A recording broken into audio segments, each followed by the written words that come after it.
Hi everyone, and welcome back. If you're here, that means you're ready to dive into part 2 of this alpha werewolf shifter romance audiobook. First of all, thank you so much for joining me on this journey. I'm so excited to continue sharing this story with you. Now, if you haven't seen part 1 yet, no worries. You can pause here, head down to the description, and start from the beginning. I've linked part 1 for a smooth continuation, so you won't miss a thing. Once you've caught up, you can jump right back into this video for part 2 of this werewolf shifter romance audiobook. And for those of you who've already watched part 1, welcome back. This is where things get even more exciting. So grab your favorite drink, settle in, and let's pick up right where we left off. Without further ado, let's continue the story of this werewolf shifter romance audiobook. Here's part 2. Chapter 11, The Alpha's Warning. The air inside the hideout was dense, charged with the kind of tension that made it hard to breathe. The soft glow of Evan's laptop cast eerie shadows across the room, but all of Evan's attention was fixed on the towering figure standing in the doorway. Liam. The Alpha's presence was suffocating.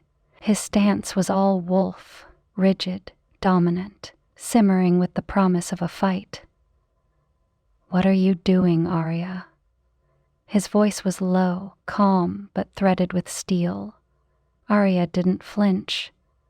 Arms crossed, shoulders squared, she met his gaze head-on. "What does it look like?" she shot back. "I'm trying to stop a bigger mess." Her defiance was a spark in a room soaked with gasoline. Liam's gaze flicked to Evan, narrowing as his jaw clenched. "And you're letting him drag you into this?" His tone sharpened, each word slicing through the room. "He's manipulating you. Humans do that. They use wolves until we're expendable." Evan, leaning against the desk like he didn't have a care in the world, raised an eyebrow. "Last I checked, I wasn't the one sending rogue wolves after her." The growl that rumbled from Liam's chest was low and unmistakable. It wasn't loud, but it carried a weight that made the hair on the back of Evan's neck stand up. But he didn't back down. "That's enough," Aria snapped, stepping between them before the tension could boil over. Her tone was sharp, cutting through the air like a whip. Evan caught the faint tremble in her hands as she planted them on her hips. She was calm on the surface, but beneath it, she was barely holding on. "Liam," she said, her voice quieter but no less firm. Liam's expression tightened, his wolf prowling just beneath the surface, his blue eyes locked on hers, frustration flickering there like a restless flame. "You think you can trust him?" he asked, his voice softer now but no less intense. Aria didn't hesitate. "I think I can trust myself, and my instincts." The Alpha's jaw clenched, his fists curling at his sides. For a moment, Evan wondered if Liam was about to shift right there in the middle of the hideout. But instead, Liam exhaled sharply, a sound that was more growl than sigh. "This isn't just about you, Aria," he said finally. "It's about the pack. It's about all of us." Evan watched as her shoulders stiffened, her wolf rising in silent defiance. "Then maybe the pack should be doing more," she said, her voice low but cutting. The words hung in the air, heavy and unyielding. Liam's frustrations simmered, but he didn't lash out. Not yet. Instead, he studied her.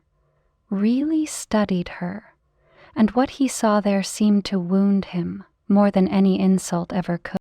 "You're making a mistake," he said quietly, the words more a warning than a reprimand. Aria's jaw tightened, but she didn't reply. The tension didn't break. It just shifted, settling into something darker, heavier. And as Evan glanced between them, he couldn't help but wonder how much longer it would be before it all exploded. The room felt smaller, the tension compressing the air. Liam exhaled sharply, his shoulders rising and falling as he ran a hand through his hair, his frustration barely leashed. "Your pack, Aria. His tone was edged with an authority that made most wolves flinch. "That means something." Aria didn't flinch. She never did. Instead, she straightened, her arms still crossed over her chest. "It means I don't let others decide my life for me," she snapped, her wolf stirring in agreement. The low growl in her chest felt like a heartbeat, steady and defiant. Liam's jaw tightened, his blue eyes flashing. "What's right?" he said, his voice dropping into something quieter but no less intense. "Is staying with the people who will protect you." He nodded toward Evan, his lip curling slightly. "He can't do that." Evan straightened from his spot by the desk, pushing off with an easy confidence that only added fuel to the fire. "You think I don't know the risks?" he asked, his voice calm but threaded with steel. Liam's gaze snapped to him, a flicker of wolf behind his eyes. "You have no idea what you're up against, human." The last word hit like a verbal growl, full of disdain and warning. Evan didn't back down. "Maybe not," he admitted, his tone sharper now, "but that's why she's here, to help me figure it out. Or would you rather sit back and let the council keep playing both sides?" The words landed like a gauntlet thrown at Liam's feet. Aria stepped forward, placing a hand on Evan's arm. The touch wasn't gentle. It was a command to stop. He glanced at her, but her focus was already locked on Liam. "I'm not coming back with you, Liam," she said, her tone unwavering. "Not until this is finished." Liam's gaze softened for a brief moment, but the tension in his stance never eased. He studied her face like he was searching for something. Doubt, maybe. A reason to argue. When he didn't find it, his lips pressed into a thin line. "You're making a mistake," he said quietly. The word Aria's wolf paced restlessly beneath her skin, but her resolve was steady.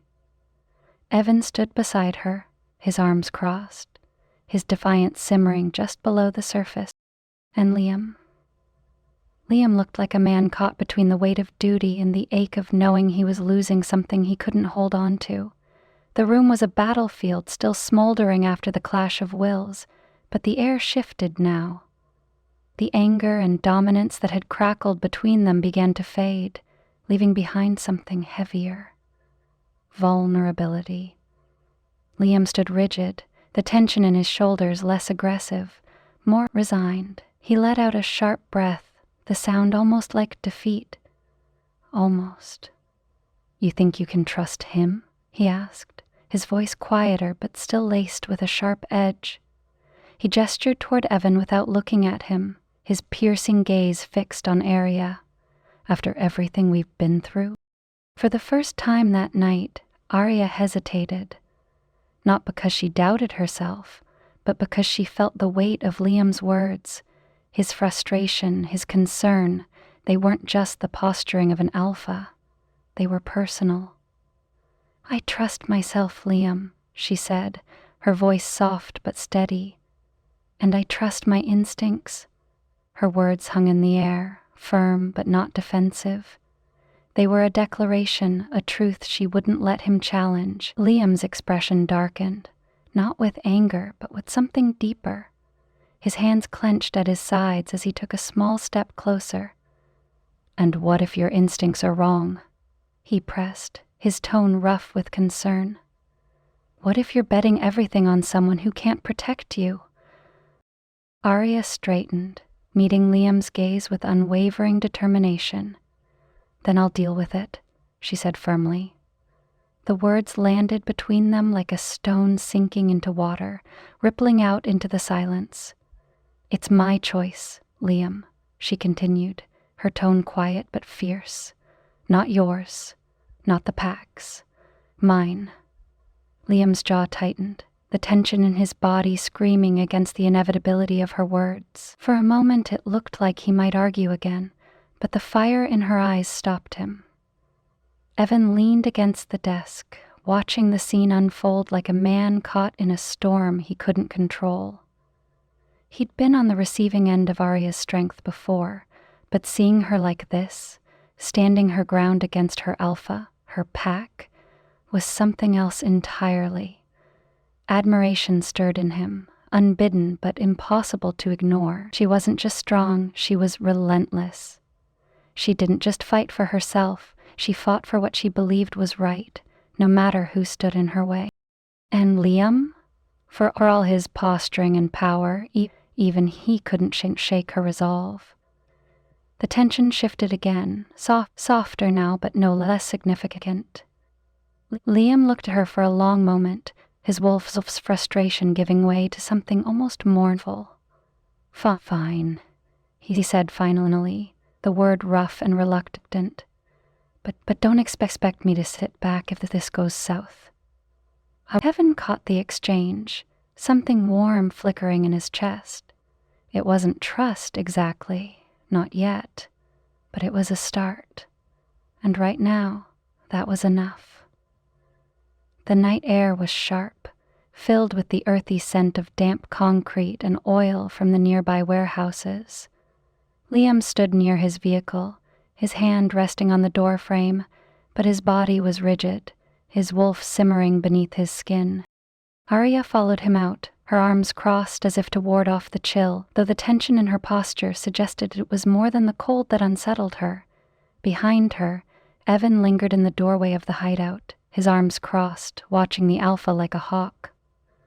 Liam turned back to her, his gaze softer now but still charged. "If anything happens to you," he stopped, his voice trailing off. The words hung between them, unfinished but heavy with meaning. Aria tilted her head, her expression unreadable.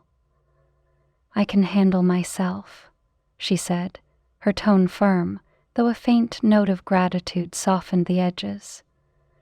Liam's jaw flexed, his eyes narrowing as if he wanted to argue, but instead he exhaled sharply, shaking his head. "And you're not?" she countered, a small smirk tugging at her lips. The corner of Liam's mouth twitched, almost a smile, but the worry etched into his features didn't fade. Liam's focus shifted to Evan, and the air between them crackled with unspoken tension. He took a step closer, his towering frame casting a shadow that made Evan straighten instinctively. "If you let anything happen to her," Liam said, his voice low and measured, "you'll answer to me." Evan didn't flinch. He met Liam's gaze head on, his own voice calm but resolute. "Fair enough." There was no bravado in the reply, no challenge, just a quiet promise that carried its own weight. Liam studied him for a long moment, then nodded once, his wolf satisfied. For now. Without another word, Liam climbed into his vehicle, the door closing with a solid thud. The engine roared to life, cutting through the stillness. For a moment he lingered, his hand gripping the steering wheel tightly. It was as if he was reconsidering, as if part of him wanted to stay and keep fighting for control of a situation he couldn't control. But then the tires crunched over gravel, and the car disappeared into the darkness. He didn't look back. The silence that followed was deafening, wrapping around them like a heavy cloak. Aria exhaled, the tension in her shoulders softening as she leaned against the doorframe. "Still think this was a good idea?" Evan asked, his tone half teasing but laced with genuine curiosity. Aria turned to him, her smirk faint but defiant. "Ask me again when we survive this." The corners of Evan's mouth lifted slightly, but his gaze lingered on her for a beat too long. It wasn't just admiration he felt. It was trust, reluctant but growing. As the quiet stretched between them, it wasn't uncomfortable.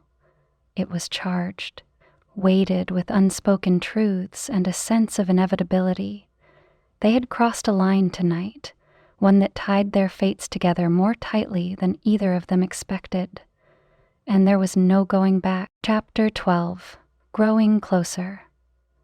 The hum of Evan's laptop was a steady background rhythm, blending with the rustle of papers as Aria sifted through the stack in front of her. The hideout had taken on a lived-in quality. Files scattered across the floor, a forgotten coffee cup perched precariously on a crate, and the faint scent of sweat and adrenaline lingering in the air. Aria sat cross-legged, her back against the wall, her fingers skimming over a document. The tension from earlier had ebbed, leaving behind a stillness that wasn't quite comfortable but wasn't strained either. Evan sat at the desk, his brow furrowed as he clicked through file after file, his eyes sharp and focused. But then he glanced her way, his lips twitching into a lopsided grin. "So," he said suddenly, his voice cutting through the quiet, "how does someone like you end up dealing with someone like me?" Aria looked up, one eyebrow arching. "Someone like me?" she repeated, a smirk tugging at her lips. Evan gestured vaguely, leaning back in his chair. "Yeah, you know. Calm, controlled, probably able to kill me with one hand." Her smirk widened, but it didn't reach her eyes. "You'd be surprised how often that comes up." Evan chuckled, but the sound faded as her expression shifted. She leaned back against the wall, her wolf stirring faintly in her chest. "Growing up in a pack isn't exactly a picnic," she said finally, her tone quieter. "You're always being watched, judged. Everything you do reflects on everyone else, and if you screw up," she trailed off, her jaw tightening, "let's just say it's exhausting." Evan didn't reply immediately. He watched her, his usual sharpness replaced by something softer, something that made her feel more seen than scrutinized. "I get that," he said after a moment, his voice quieter too. "My mom used to say the same thing about being a journalist. Said the world watches, but they don't see." "Not really." Aria tilted her head, surprised. "Your mom was a journalist?" Evan nodded, his jaw tightening as he looked back at his laptop. "Yeah. One of the best. She taught me everything, how to dig, how to ask the right questions, how to find the truth even when no one wants you to." He paused, his fingers stilling on the keyboard. "Until a rogue wolf killed her." The words landed between them like a stone dropped into still water, rippling out in a heavy, unspoken silence. Aria's fingers stilled on the page she'd been reading, her wolf quieting as a pang of something sharp and unfamiliar twisted in her chest. "I'm sorry," she said finally, her voice softer than usual. "I didn't know." Evan shrugged, the motion almost too casual, but the pain in his eyes betrayed him. "I try not to think about it," he admitted. "But sometimes I wonder if she'd hate me for this, for digging into wolves the way I do." Aria studied him, her sharp gaze softening. "Maybe she'd understand," she offered gently. "She'd probably want you to find the truth. That's what real journalists do, right?" Evan chuckled faintly, but it wasn't his usual sharp-edged humor. It was "maybe," he said. "Or maybe she'd tell me I'm an idiot for trusting a wolf." A small smile curved Aria's lips, though her chest felt tight. "She sounds like she was smart." "Too smart," Evan replied, his grin faint but real. "Guess I didn't inherit that part." The quiet returned, but it was different now, softer, warmer. As Aria went back to the documents in front of her, she couldn't shake the ache that lingered in her chest, the sense that Evan wasn't as different from her as she'd thought. And for the first time in a long time, the walls she'd so carefully built felt just a little less solid. The hideout was quiet except for the faint hum of the laptop. The air between Aria and Evan had shifted, no longer charged with distrust or tension, but something softer, something neither of them seemed eager to name. Aria shook her head at his earlier remark, a wry smile tugging at her lips. "You don't trust me?" she teased, her voice light, though curiosity lingered in her tone. Evan looked up from his screen, meeting her gaze. His usual sharp humor wasn't there. Instead, his grin faded into something more earnest, more vulnerable. "I don't trust easily," he admitted. His voice was quieter now, as though the words cost him something. "But you make it hard not to." Her smirk faltered, her chest tightening at the weight of his words.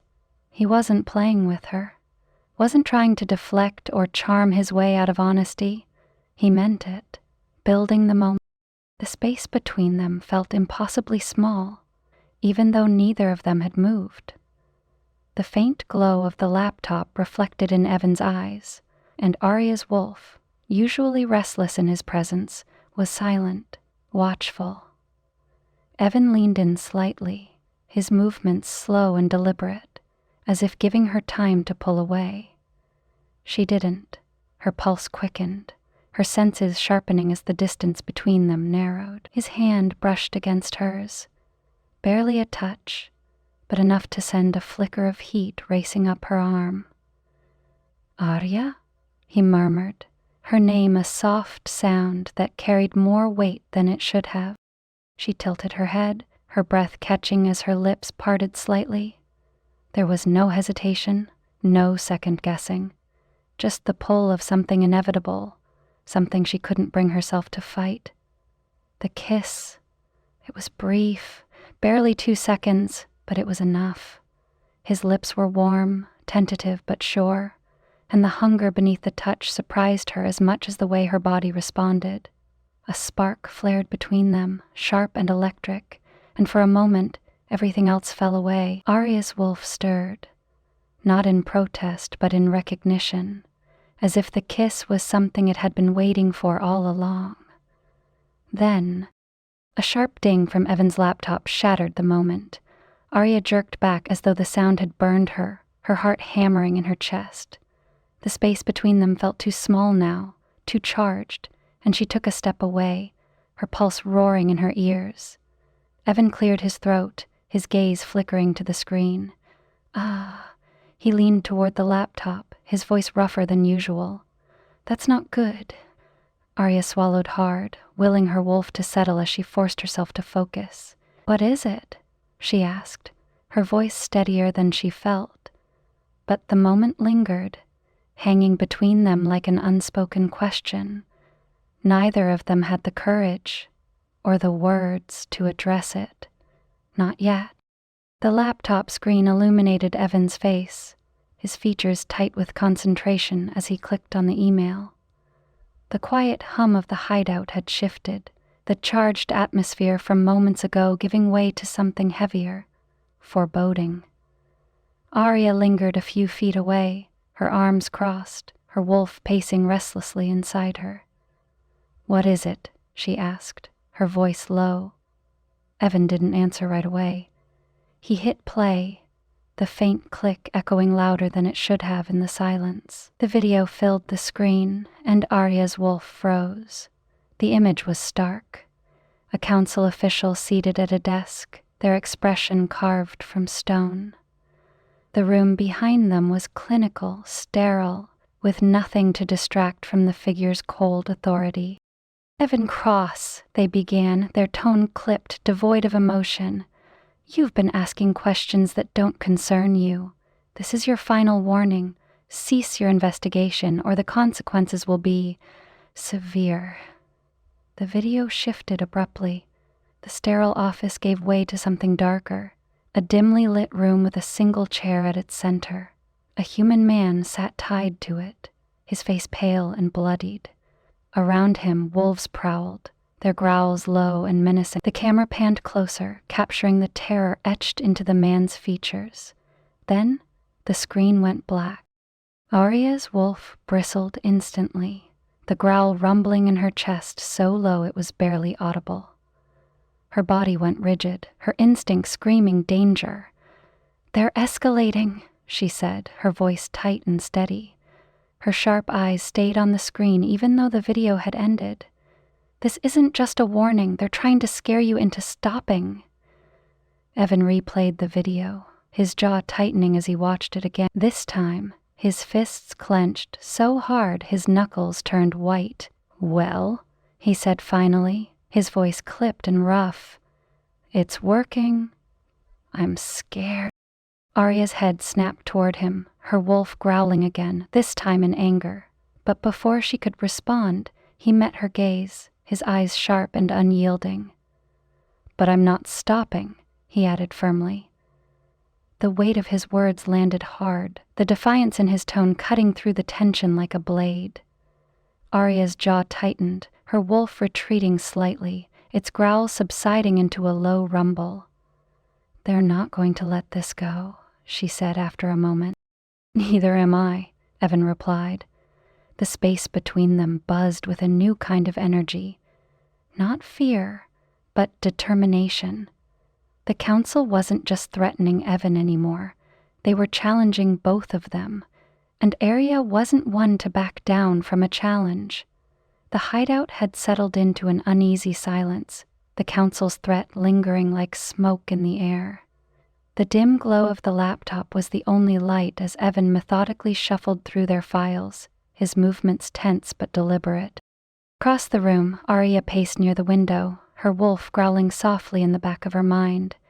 It wasn't an angry growl, it was a warning, a restless pulse that made her skin itch. She stopped abruptly, staring out into the night. The city was quieter than it should have been, the distant hum of cars and streetlights muted under the weight of her thoughts. "They're getting desperate," she said finally, her voice low but sharp. Evan looked up, his brow furrowed. "What makes you say that?" Her fingers flexed at her sides, the restless energy of her wolf making her want to move, to do something. "Because they're not playing games anymore. That video? It wasn't a threat. It was a promise." She turned to face him, her expression taut. "Which means we're close, closer than they're comfortable with." Evan leaned back in his chair, watching her. His curiosity was sharp, but he didn't push. "Not yet." Aria's gaze flicked to the files spread across the desk, then back to Evan. Her jaw tightened, her arms crossing over her chest as if she could physically contain the words she was about to say. "There's something I've been keeping from you," she said, the hesitation in her voice cutting against her usual confidence. "From everyone." Evan raised an eyebrow, his curiosity sparking to life. "I'm listening." She shifted her weight, her wolf stirring uneasily beneath her skin. "If we're going to expose them, if we're going to survive this, I need to tell you the truth." "Okay," Evan said slowly, his tone careful. "About what?"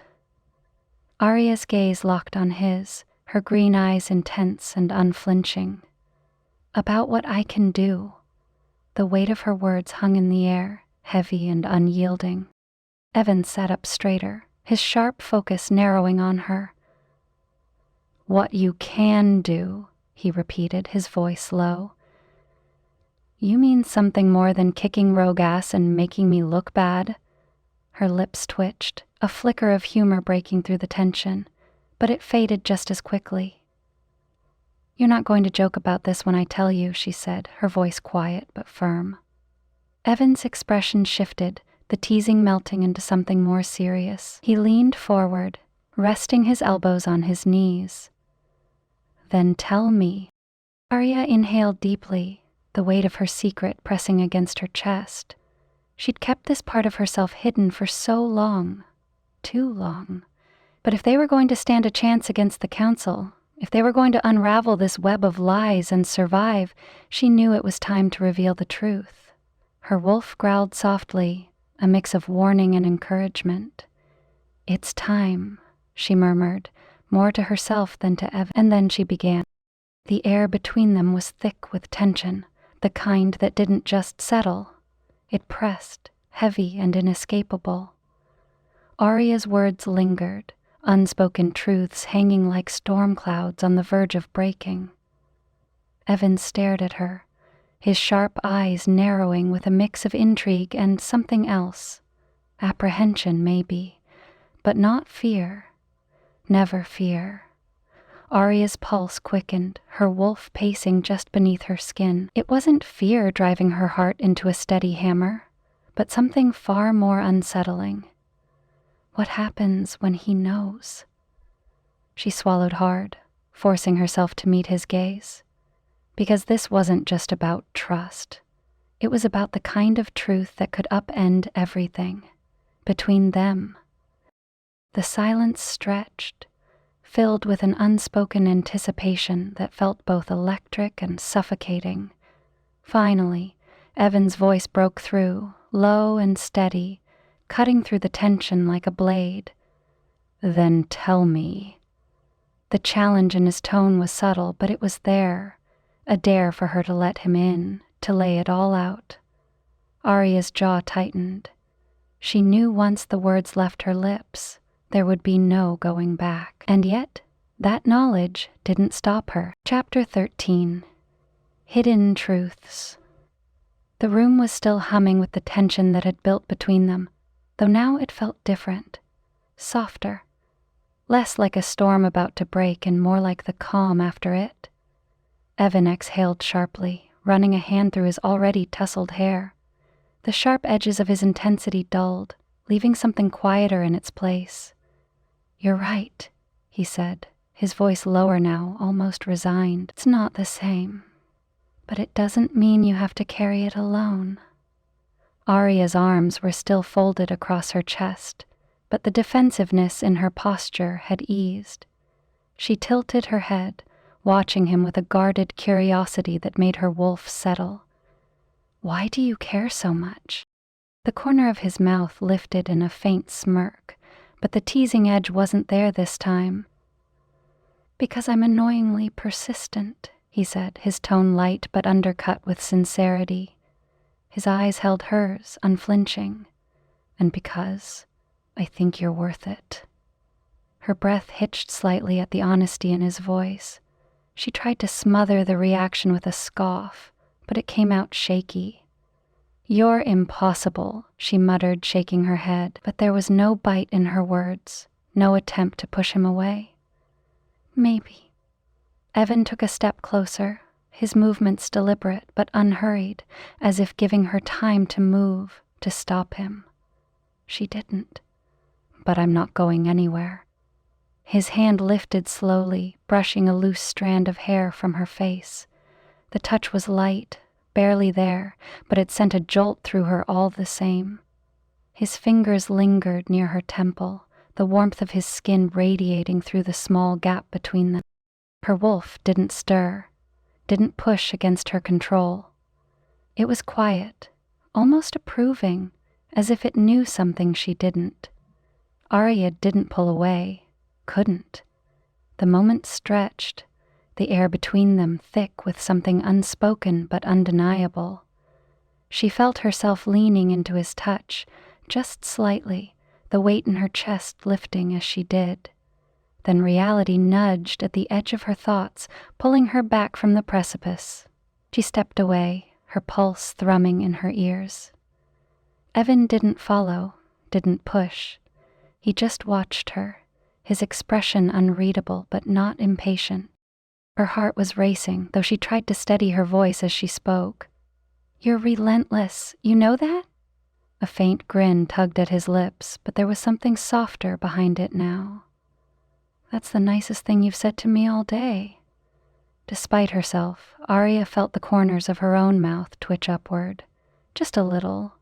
Enough to make her wonder if maybe, just maybe, he was right. The desk was a mess of papers, scattered printouts, and coffee rings marking hastily scrawled notes. The glow from Evan's laptop cast a bluish light over the chaos, matching the restless energy in the room. Aria cleared her throat, stepping back toward the desk as the weight of the moment between them lingered like the last echo of a storm. She needed to shake it off, to focus on the bigger problem before them. "We should focus on the files," she said, her voice steadier than she felt. The heat in her cheeks betrayed her, though she hoped the dim lighting would hide it. Right," he said, dragging his chair closer to the laptop. "Let's see what else these bastards are hiding." They fell into a rhythm that felt natural despite the tension hanging in the air. Evan scrolled through emails and spreadsheets, while Aria sifted through the stack of documents, her sharp eyes scanning for anything out of place. The hum of the laptop and the rustling of paper filled the silence, oddly soothing in its focus. Every thought sounding in its focus. Wait. Aria's voice cut through the quiet, her finger hovering over a name on the screen. Evan leaned closer, his gaze narrowing as he followed her line of sight. I know this wolf, she said, her tone sharp with recognition. He's rogue. Evan frowned. Then why is he on the council's payroll?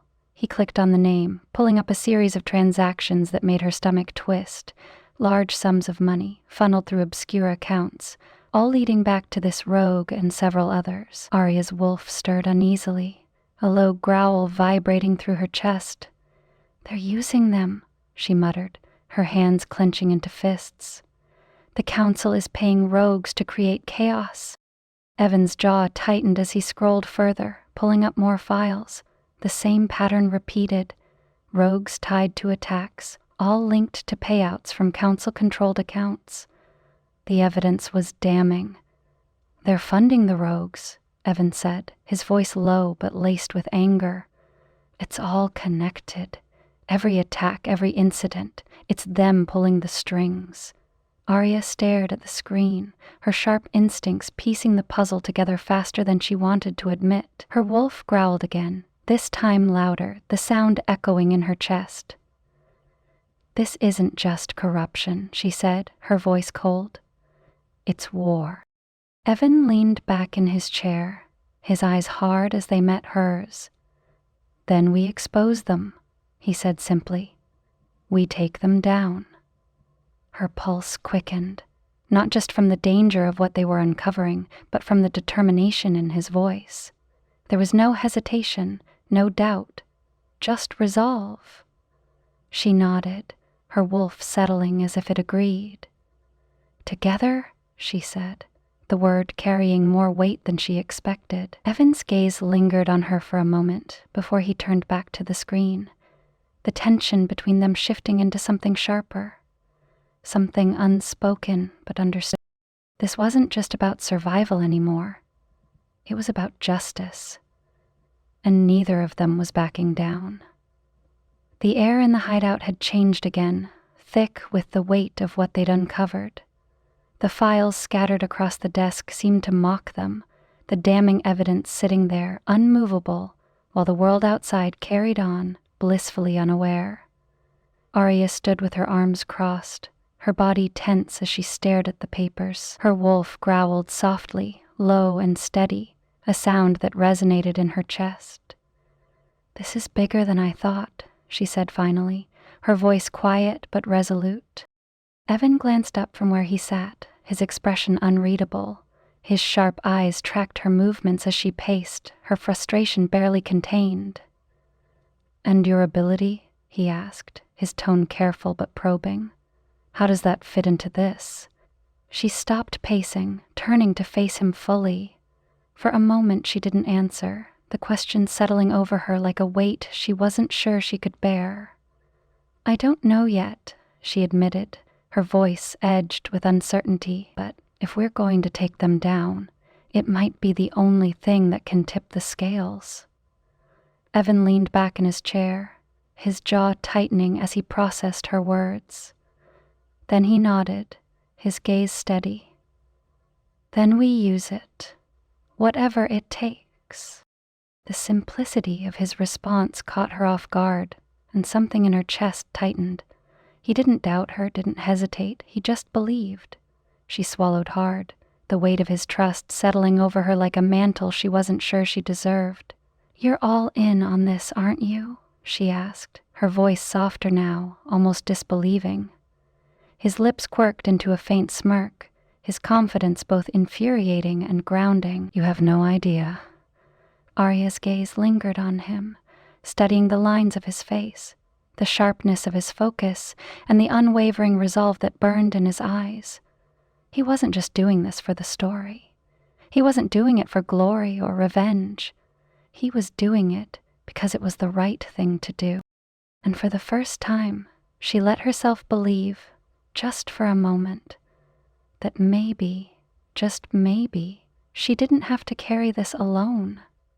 Her wolf growled again, but this time it wasn't in warning. It was in agreement. Evan didn't move, didn't break the silence. He just watched her, waiting, as if he knew she needed the space to figure out what came next. When it wasn't planned, she stopped just within arm's reach, her arms falling to her sides as she let out a breath she hadn't realized she'd been holding. "You're impossible, you know that," she said, the faintest hint of a smirk tugging at her lips. "So I've been told," he replied, his voice low, his smirk matching hers. The tension between them shifted again, lighter now, but no less charged, and as the silence stretched, filled with everything they weren't saying, Aria felt the tiniest sliver of hope take root amidst the chaos. For better or worse, they were in this together. Chapter 14. The Price of Freedom. The hideout was cloaked in a stillness that only early morning could bring.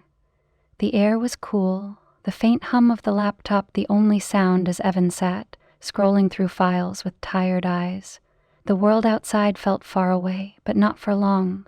The sharp vibration of her phone cut through the quiet, jolting Aria awake.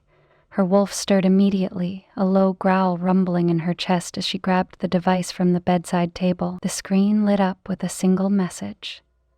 "Liam needs you now." Her pulse spiked, the words hitting her harder than they should have. Aria's wolf bristled, its instinct to protect roaring to life. She could see the image of the pack's territory flashing in her mind, a place that was supposed to mean safety, but had always been edged with threat. "What's wrong?" Evan's voice pulled her from her thoughts, rough and low from a night of too little sleep. He looked up from his laptop, his sharp gaze zeroing in on the tension in her shoulders. "It's my pack," she said, her voice clipped as she read the message again. "Something's wrong. Liam wouldn't call unless it was bad." Evan stood, setting the laptop aside. His movements were fluid, his attention now fully on her. "What do they want?" Aria hesitated, her grip tightening on the phone as she forced herself to look at him. His nearness sent a flicker of warmth through her, but it did nothing to ease the tightness in her chest. "Me," she said finally, her tone flat. Her wolf growled low and steady, echoing her unease.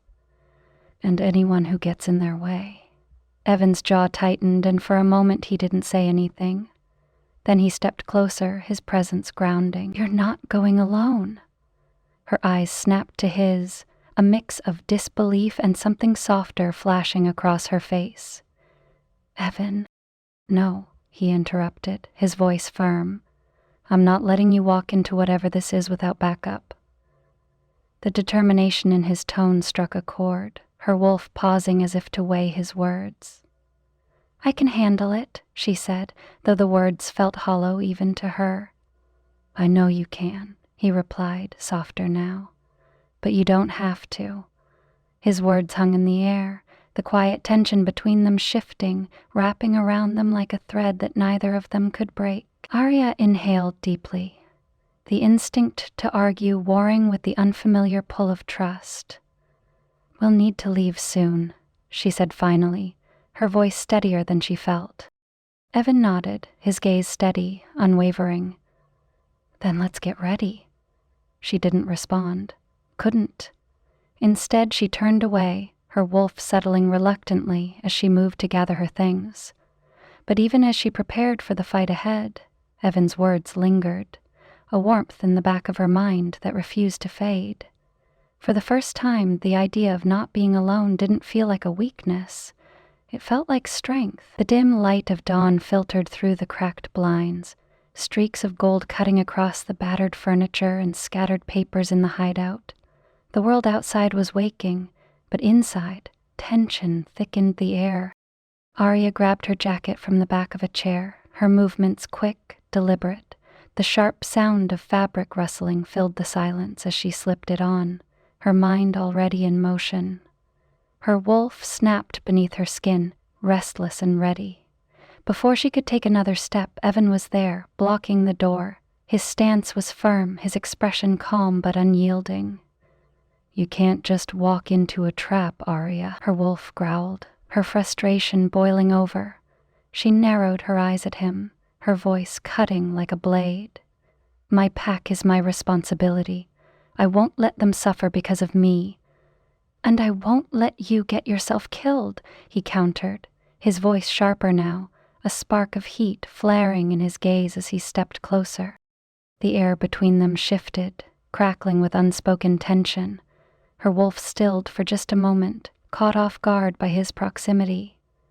"This isn't your fight, Evan," she said, her voice lower but no less firm. "You don't have to come." "Maybe not," he replied, his tone softening, though the determination in his eyes didn't waver. "But I'm not letting you face it alone." His hand brushed against her arm, the contact subtle but enough to send a jolt through her. Her breath caught, her wolf quieting as something warmer stirred in her chest. "We're in this together," he said, his voice low but steady. "Whether you like it or not." Her chest tightened, her gaze locking on his. The sincerity in his tone, the way he stood his ground despite the danger, they threw her off balance in a way she hadn't expected. She took a step back, breaking the moment but not the connection. Her arms crossed over her chest, a defensive gesture that felt weak under his unwavering focus. "You don't understand," she said, her voice quieter now. "It's not just about me, it's bigger than that." "I get that," he said, taking a step closer again, his presence steadying. "But you don't have to carry it alone. You don't have to do everything by yourself." Her wolf stirred, not in defiance, but in consideration. It wasn't used to this, to someone standing beside her, offering more than words. For a moment, the silence stretched, the weight of their conversation settling between them. Aria's eyes flicked to the door behind him, the urge to move, to act, burning inside her. But when she met his gaze again, something shifted. "Fine," she said, her voice clipped but less defensive. "But don't slow me down." Evan's lips twitched into a faint smirk, his confidence infuriating and grounding all at once. "Wouldn't dream of it." He stepped aside, letting her pass, but the weight of his presence stayed with her. As she moved toward the car, her wolf hummed quietly, its usual wariness replaced with something softer. She didn't know what to call it, didn't want to name it, but for the first time in a long time, the weight on her shoulders didn't feel quite so heavy. The hideout's small kitchenette was bathed in the soft glow of morning light filtering through the cracked blinds. It wasn't much. A tiny counter, a battered coffee machine, and mismatched mugs. But it felt oddly intimate, a quiet bubble in the chaos surrounding them. Evan stood by the counter, his focus on the steaming coffee pot. The faint, comforting aroma filled the air, momentarily masking the weight of the morning. Aria leaned against the wall, arms crossed loosely over her chest, watching him. The simplicity of the moment felt surreal, a calm before a storm she knew was coming. Her wolf was quiet for once, its usual growl replaced by a low hum of anticipation. "What's it like?" Evan's voice broke the silence, his tone curious but careful, as if testing the waters. Her brow furrowed slightly. "What's what like? Having a pack?" he said, glancing at her before turning back to pour the coffee. "Knowing you belong." The question hit her harder than she expected, stirring memories she didn't often let surface. She hesitated, her wolf shifting uneasily. "It's like having a family," she said finally, her voice thoughtful but tinged with something heavier, "but with rules, expectations. Sometimes it feels more like a weight than anything else." Evan nodded, handing her a mug. Their fingers brushed briefly, the touch casual but charged, lingering just long enough to make her pulse quicken. "Sounds like a lot to carry," he said, his tone soft but steady, his gaze holding hers for a beat too long. "It is," she admitted, her voice quieter now. She looked down at the mug, the warmth seeping into her hands. "But it's mine to carry." For a moment, the room was filled with nothing but the sound of the coffee machine clicking off and the faint hum of traffic outside. Evan leaned back against the counter, his hands wrapped around his own mug as he studied her. "You don't have to carry it alone, you know." Aria's lips twitched, a ghost of a smile flickering across her face. "You really don't know when to quit, do you?" He grinned faintly, the corners of his eyes crinkling.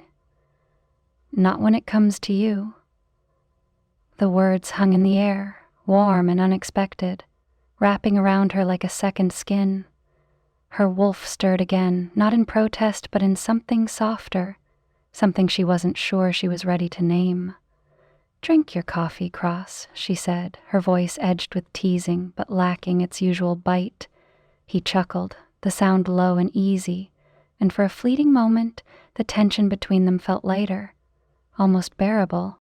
They weren't out of danger, not by a long shot, but in that quiet, ordinary moment, with mugs in hand and the sun rising beyond the blinds, it felt like they might just be able to face whatever came next. Together. The hideout felt alive with a quiet urgency, every movement purposeful, every glance charged with unspoken determination.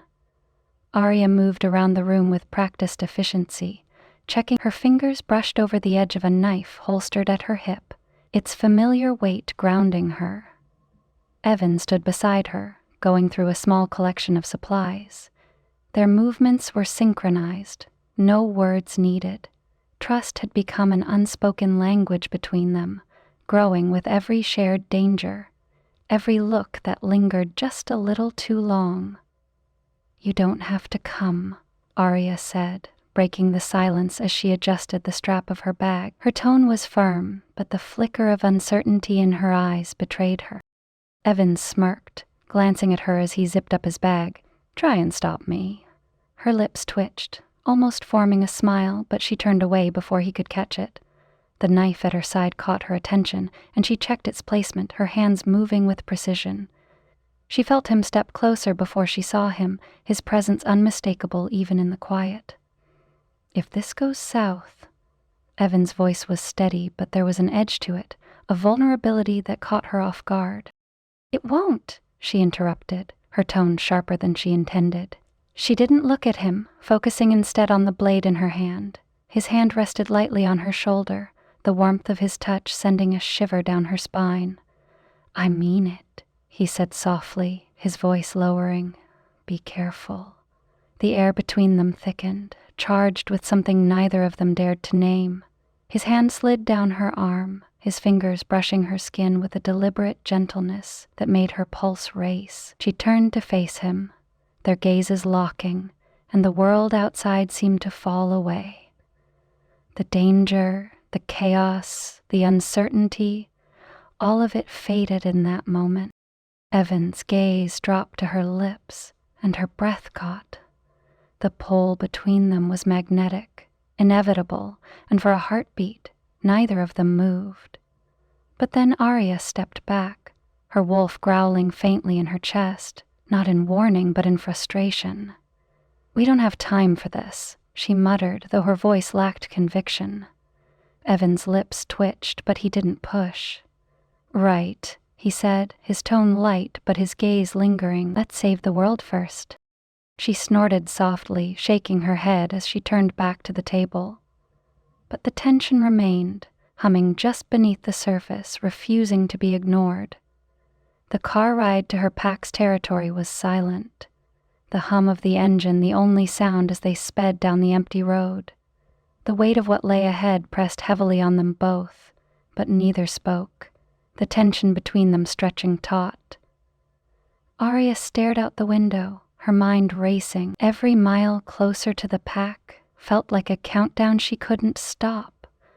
Her wolf paced restlessly within her, its unease mirroring her own. "You're thinking about what you'll do if this goes wrong," Evan said suddenly, his voice breaking the silence. She didn't look at him, her gaze fixed on the blur of trees outside. I'm thinking about what I'll do to stop it from going wrong, she replied, her tone hard but not unkind. Evan glanced at her, his jaw tightening. Just don't shut me out, okay? Whatever happens, we face it together. Her wolf growled softly in her chest, a low, almost approving sound. She didn't reply immediately, the weight of his words settling over her like a second skin. Eventually, she nodded, her gaze still fixed on the horizon. Together, she said quietly, the word feeling heavier than it should. As the car slowed, the familiar sights of her pack's territory came into view. The trees stood taller here, their shadows longer, the air heavier. It was home, but it didn't feel safe. Aria inhaled deeply, her resolve hardening. This wasn't just about loyalty or duty anymore. This was survival. Hers, the pack's, Evan's. Beside her, Evan's steady presence anchored her, a silent reminder that she wasn't facing this alone. Her wolf growled again, its readiness matching her own as they pulled closer to the heart of the conflict. Chapter 15. Divided Loyalties. The forest was alive with tension as Aria and Evan stepped out of the car. The clearing stretched before them, dappled sunlight filtering through the towering trees, but the scene was anything but serene. Wolves milled about in clusters, their gazes sharp, suspicious, and unwavering as they landed on her and the human at her side. She straightened, her jaw tight as she scanned the familiar faces. Liam stood in the center, his trusted betas flanking him like sentinels, their stances rigid with barely concealed hostility. Beside her, Evan moved with deliberate calm, though she could feel the tension radiating off him. He was a human in a wolf's world, and every predatory glance that flicked his way was a silent reminder of the danger he faced. But he didn't flinch, didn't shrink back. Instead, he met their stares head-on, his quiet defiance earning a flicker of respect from her wolf. Aria squared her shoulders and stepped forward, her stride confident despite the weight of the eyes on her. Liam's piercing gaze tracked her every move, a storm brewing in his expression. "What the hell is going on, Liam?" she demanded, her voice sharp with controlled anger. "Why did you call me here?" Liam didn't so much as blink, his arms crossing over his broad chest. "We're being targeted because of you," he said, his tone clipped, the accusation slicing through the tense air. "The council knows you're involved with that journalist, and now they're using it to come after all of us." Her frustration boiled over, her wolf snapping at the injustice in his words. "This isn't about me," she shot back, her wolf rising slightly. "This is about you refusing to see the bigger picture. Your methods aren't working, Liam." His jaw tightened, a muscle ticking as he took a step closer. "My methods are about survival, Aria. Something you seem to have forgotten while playing hero with a human." Her wolf snarled at the jab, but she held her ground. "Your survival tactics are killing us," she retorted, her voice steady but charged. "The council isn't just coming after me, they're coming after all of us. And if you don't start fighting smarter, this pack doesn't stand a chance." Behind her, Evan shifted his weight, his presence a quiet but steady anchor.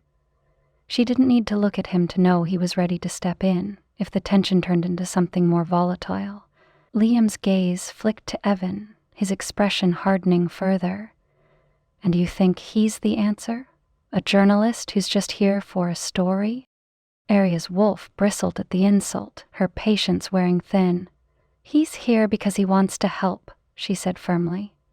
"Which is more than I can say for you right now." Liam's nostrils flared, but he didn't reply immediately. The wolves around them shifted uneasily, their divided loyalties written across their tense postures and watchful eyes. The silence stretched, thick with the weight of their words, until Liam finally spoke again, his tone low but no less sharp. "You're walking a dangerous line, Aria." She stepped closer, her voice dropping to match his. "Maybe it's time someone did." The clearing seemed to hold its breath, the tension between them vibrating like a taut wire. Aria's wolf growled softly, her instincts coiling like a spring. But she didn't back down, her gaze locked on Liam's as the storm between them raged silently. Whatever came next, she wasn't walking away. Evan hung back, moving deliberately toward the edges of the clearing. The clash between Aria and Liam had drawn most of the attention, leaving him with a narrow window to work. His sharp gaze swept over the wolves clustered in small groups, their postures tense, eyes flickering between the confrontation at the center and the human on the periphery. He could feel the weight of their suspicion, the wariness that came from decades, centuries of distrust between their species. But Evan wasn't here to cower. He was here to act. Approaching a group of younger wolves, he kept his movements calm, his hands loose at his sides. "You don't trust me," he said, his tone conversational but firm. "I get it, but what I'm about to show you isn't about trust, it's about survival." One wolf, barely out of adolescence by the looks of him, let out a low growl, but another, an older, female warrior, held up a hand, silencing him. "Talk fast, human," she said, her amber eyes steady on him. Evan nodded, pulling a folded piece of paper from his jacket pocket. It was a printout of one of the documents he and Aria had uncovered, showing a council payout linked to a rogue attack. He held it out. "This is proof," he said, his voice low but carrying. "The council isn't just targeting your pack. They're working with rogues to tear apart every wolf community they can, divide and conquer. It's classic strategy. And they're betting you won't see it until it's too late." The warrior snatched the paper, her eyes scanning it quickly. The younger wolves around her leaned in, their curiosity piqued despite themselves. "And you expect us to believe this?" one of them asked, his tone laced with doubt. "I expect you to think for yourselves," Evan countered, his sharp gaze flicking to each of them in turn. "Look at the pattern, the attacks, the payouts, it's all there. Ask yourselves why they'd need rogues if they were really on your side." The warrior looked up, meeting his gaze. For a moment the air between them stilled, heavy with the weight of her scrutiny. Then she folded the paper and tucked it into her pocket. "Keep talking," she said, her voice quieter now, but her posture less rigid. Aria's wolf was pacing, snarling just beneath her skin, its agitation a mirror of her own. Every word Liam threw at her was a barb aimed at her loyalty, her instincts, her sense of self. And every time, she felt the pull of two opposing forces, the weight of the pack on one side, and the sharp clarity of the truth on the other. "You've let him get inside your head," Liam growled, his tone icy, his piercing gaze cutting into her. "You're not thinking like a wolf anymore." The accusation hit hard, a visceral blow that sent her wolf snapping in defiance. Her eyes narrowed, her voice dropping low. "I'm thinking like someone who wants to survive." She took a step closer to Liam, her wolf clawing for control as frustration bled into her tone. "And if you'd stop clinging to your pride for 5 seconds, you'd see that we're stronger with him than without him." Liam's gaze flicked briefly to Evan, who was still deep in conversation with the younger wolves at the edge of the clearing. His jaw tightened, his fists clenched at his sides. "He's not one of us," Liam said, his voice a low growl. "He never will be." Aria stepped even closer, her voice rising just enough to carry. "Maybe not," she said, her wolf growling low in her chest. "But he's here, fighting for us, while you're too busy tearing me down to see the bigger picture." The pack around them shifted uneasily, their divided loyalties evident in their postures. Some stood rigidly behind Liam, their trust in his authority unwavering. Others glanced between Aria and Evan, doubt creeping into their expressions. Liam shook his head, his voice dropping to a dangerous whisper. "You're gambling with this pack's future, Aria. She met his gaze head-on, her wolf snapping defiantly. "And you're gambling with its survival." The clearing fell silent, the weight of her words settling over the gathered wolves like a heavy fog. For a moment, even her wolf stilled, its growl fading into a low rumble of approval. Aria didn't waver, her gaze locked with Liam's. The battle for the pack wasn't over.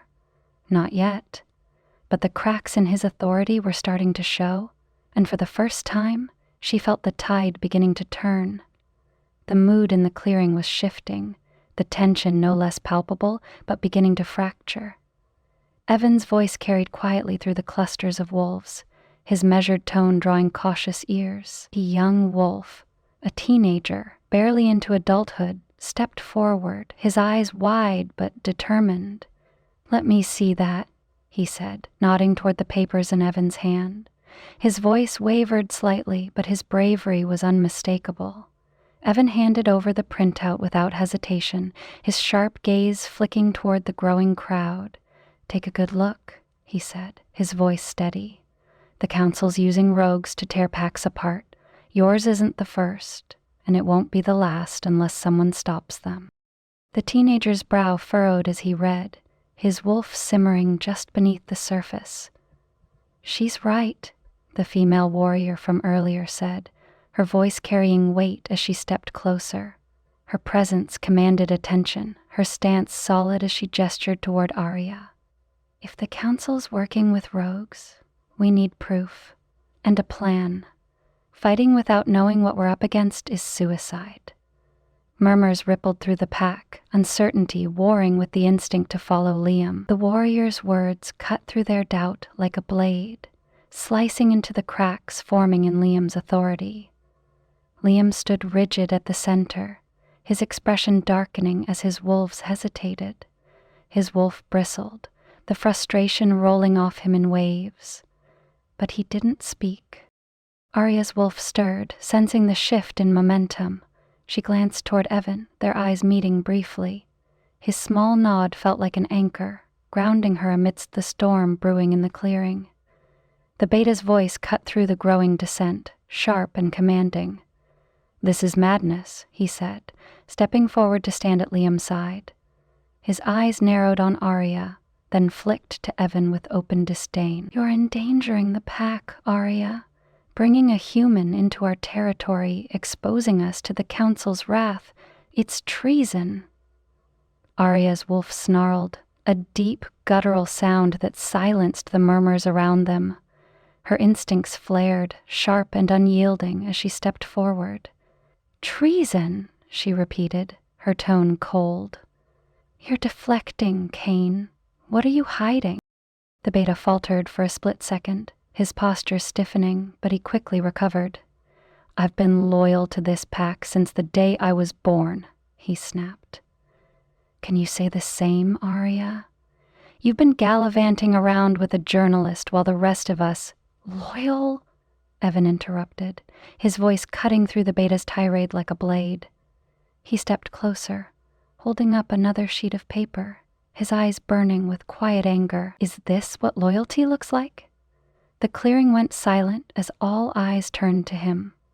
Evan unfolded the document, the sound of paper crinkling loud in the stillness. "Because this," he said, his voice steady, "is a council payout, directly tied to a rogue attack, and guess whose name is on it?" He held the document up for all to see, his gaze never leaving Kane. The beta's face paled, his wolf snapping beneath the surface. "You don't know what you're talking about," Kane spat, but the waver in his voice betrayed him. Aria stepped closer, her wolf pacing with barely restrained fury. "The council's working with rogues, and you're helping them," she said, her tone icy. "You sold out the pack." The weight of her accusation rippled through the clearing, wolves exchanging shocked glances as the beta's facade began to crumble. Kane's gaze darted to Liam, desperation flashing in his eyes. "Liam, you know me." "I know enough." Liam said, his voice low and cold. His wolf's growl rumbled through the clearing, silencing Kane's protests. For the first time that day, Liam's authority wasn't questioned. Kane took a step back, his defiance faltering as the pack turned against him. Aria's wolf quieted, the sharp edge of her instinct softening as she caught Evan's gaze. His steady presence was a balm against the chaos, a reminder that they weren't fighting this battle alone. But even as the beta's betrayal came to light, she knew the fight was far from over. This was just the beginning, and the real enemy was still out there, watching, waiting, and ready to strike. The low growl of engines broke through the tense arguments still rippling through the clearing. Heads snapped toward the sound as black SUVs emerged from the tree line, their glossy exteriors glinting menacingly under the midday sun. The council's enforcers had arrived. Aria's wolf stirred uneasily, pacing just beneath her skin. She didn't need to see the council's emblem emblazoned on the vehicles to know who had come. They carried a presence that suffocated as much as it intimidated. The enforcers stepped out in unison, their movements sharp and efficient. Dressed in black tactical gear, their faces impassive, they Liam Thorne, the lead enforcer barked, his voice cutting through the air like a whip. You are under arrest for harboring traitors and disrupting council peace. The words sent a ripple of disbelief through the pack. Murmurs rose like waves crashing against a jagged shore. Liam stepped forward, his wolf bristling with barely controlled rage. This is a farce, he growled, his voice thick with authority. You have no proof. My pack is loyal. The lead enforcer's cold smile didn't reach his eyes. We have all the proof we need, he said, his gaze flicking to the scattered evidence and the wolves standing divided. Your house is crumbling, Thorne. Don't make this harder than it has to be. Aria's fists clenched at her sides as the enforcers moved toward Liam. He tried to hold his ground, his wolf surging with defiance, but the betrayal within his pack weakened his stance. This isn't over, Liam spat, his voice shaking with suppressed fury as they grabbed his arms, dragging him toward the nearest vehicle. Aria watched, her chest tight with conflicting emotions. Her wolf growled low in her chest, torn between anger at Liam's stubbornness, and flawed as he was, Liam had been their leader. His absence, however temporary, would leave a void in the pack that she wasn't sure anyone could fill. Her gaze dropped as the SUV doors slammed shut, the sound echoing like a gunshot through the clearing. The vehicles disappeared into the woods, taking Liam and the fragile stability of the pack with them. The clearing was eerily quiet in the aftermath, the once ununified pack now fractured into smaller groups. Some wolves muttered angrily, their gazes darting toward Aria and Evan, suspicion and blame writ large on their faces. Others lingered near the edges, their expressions uncertain but thoughtful. They had seen the cracks in the council's facade, glimpsed the truth in the documents Evan had shown. Evan stepped closer to Aria, his presence a steadying force in the chaos. His voice was low, but it carried a quiet determination. This isn't over. Her wolf stirred, restless and ready for action. No, she said, her gaze sweeping the clearing. We need to move fast. The council won't stop here.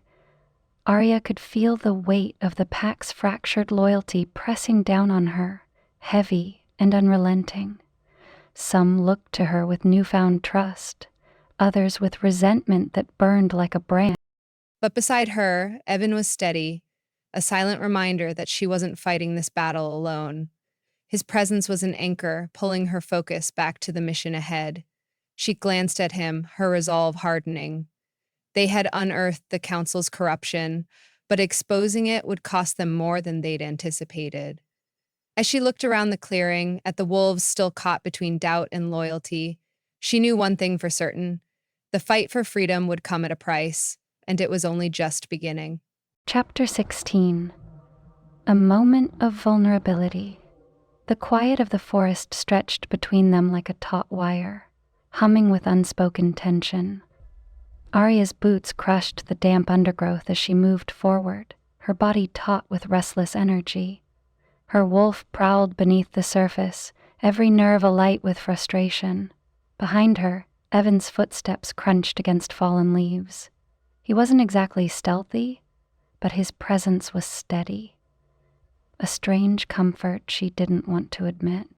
"You're walking like you're about to start a fight," he called out, his tone deliberately casual, though she caught the edge of concern beneath it.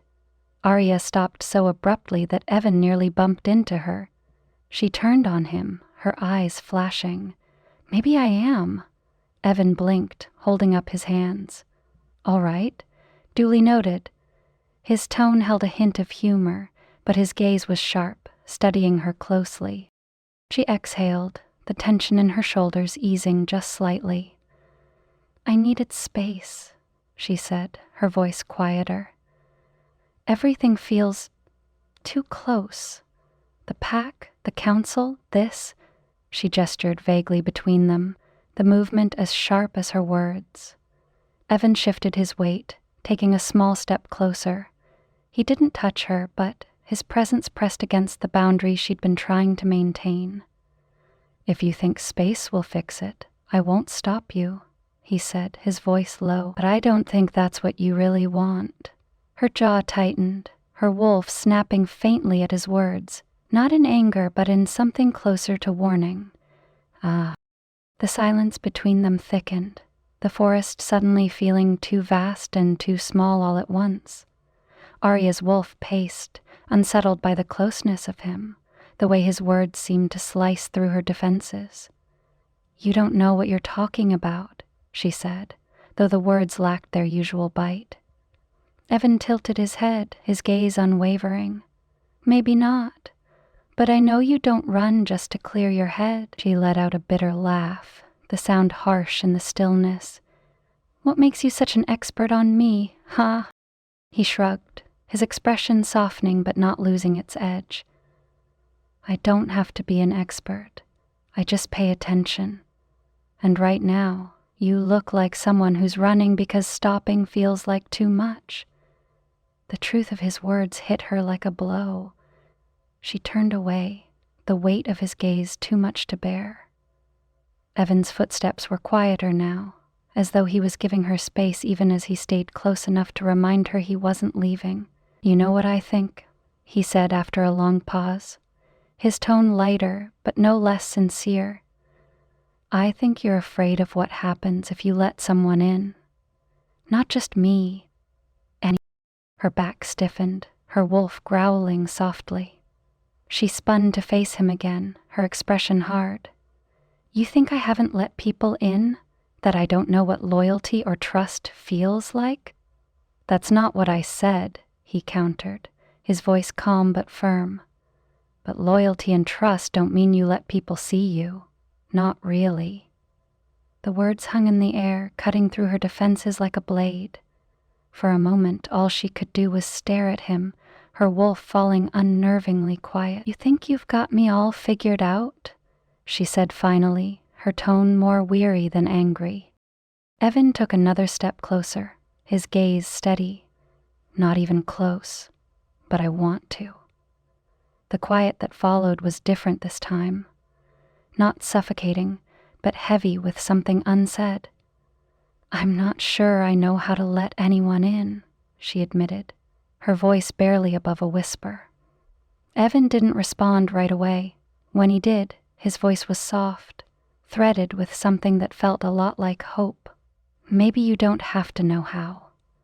Maybe you just try." Her chest tightened, her wolf stirring faintly, not in protest, but in something closer to agreement. She turned away, her steps deliberate as she began walking again. "Come on," she said, her voice stronger now. "We've got work to do." Behind her, Evan smiled faintly and followed, his presence steady as ever. The forest seemed to close in, the towering trees casting long shadows as the sun dipped lower. Aria's wolf paced restlessly beneath her skin, a reflection of the turmoil twisting through her chest. She leaned against a thick tree trunk, the bark biting into her palms, grounding her as much as it caged her in. Her gaze flicked to Evan, who stood a few feet away, watching her with the kind of intensity that made her both want to run and lean closer. "I don't know what I want," she admitted, the words raw and jagged as they left her. "I've spent my whole life fighting for the pack, for survival, and now you're fighting for something bigger," Evan finished, his voice steady but soft, his lips quirked in a faint smile, though his eyes held a weight that made it clear he wasn't joking.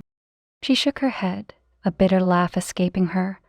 "Now I'm wondering if I'll have anything left after this fight, or if it'll just take everything I have and leave me empty." The small smile faded from his face, replaced by a sharp intensity that seemed to see straight through her walls. He took a step closer, his movement slow, deliberate. "You won't be empty," he said, his voice low but sure. "Because you're not doing this alone. Whether you like it or not, you've got me now." A laugh bubbled up from her chest, soft and shaky, surprising even her. "Persistent as ever." "And stubborn as hell," he replied. His grin reappearing, a flicker of light in the shadowed clearing. The air shifted between them, warming with something unspoken but undeniable. His fingers brushed against hers, barely a touch, featherlight, but it sent a jolt through her, a spark that burned brighter than she wanted to admit. Her wolf stilled, the usual growling silence replaced by something watchful, approving even. "Evan," she said, her voice quieter now, a warning and a plea all at once. "I know," he replied, his voice dropping to a near whisper. He didn't step closer this time, didn't push. Instead, his fingers lingered, tracing the edge of hers, the gesture so small and intimate it made her chest ache. "I know it's complicated, but don't act like this doesn't mean anything." She inhaled sharply, her wolf stirring in agreement, but she could. Instead, she held his gaze, letting the silence speak for her. He smiled faintly, something soft and almost triumphant flashing across his face. "That's what I thought." "You're infuriating," she muttered, though the heat in her cheeks betrayed the sharpness of her tone. "Yeah," he said, stepping back finally, his grin widening as if he'd won some unspoken battle. "But I'm growing on you." She let out a breathless laugh, shaking her head. "You're impossible." "And yet, here we are," he replied, his voice lighter now, though the weight of what had just passed between them lingered like the fading light in the clearing. They walked back toward the trail in silence, but the quiet wasn't strained. It felt comfortable, like an understanding had been reached without words. When the sound of crunching leaves and distant voices reached them, Aria's wolf snapped back into alertness, the fragile moment slipping away. "Time to get back to reality," she muttered, her tone sharp again but without the same edge. "Reality's not going to know what hit it." Her lips twitched despite herself, and she nodded. "Let's hope so." The forest seemed to hold its breath, every shadow stretching long and deep as the sun dipped below the horizon. Aria's wolf stirred, but for once it wasn't with anger or war-weariness. It was something softer, quieter. Evan stood close, his steady presence grounding her in a way that both comforted and unnerved her. Aria tilted her head, her gaze locking with his. For the first time, the sharpness in her expression softened, her walls lowering just enough to let something else slip through. "You've got no idea what you're getting yourself into, do you?" Evan smirked, his thumb grazing over her knuckles, the touch so deliberate it sent a jolt of heat through her. "I'm starting to get a pretty good idea." Her wolf stilled, silent but present, watching, waiting. She didn't pull away, didn't retreat into the safety of her usual armor. Instead, she let his hand steady her, his warmth sinking into her skin, the chaos in her chest quieting in his presence. When he leaned in, the movement slow and unassuming, she didn't stop him. Their lips met, tentative at first, a gentle exploration that quickly gave way to something fiercer. The kiss deepened, raw and consuming, filled with all the unspoken words and emotions that had been building between them.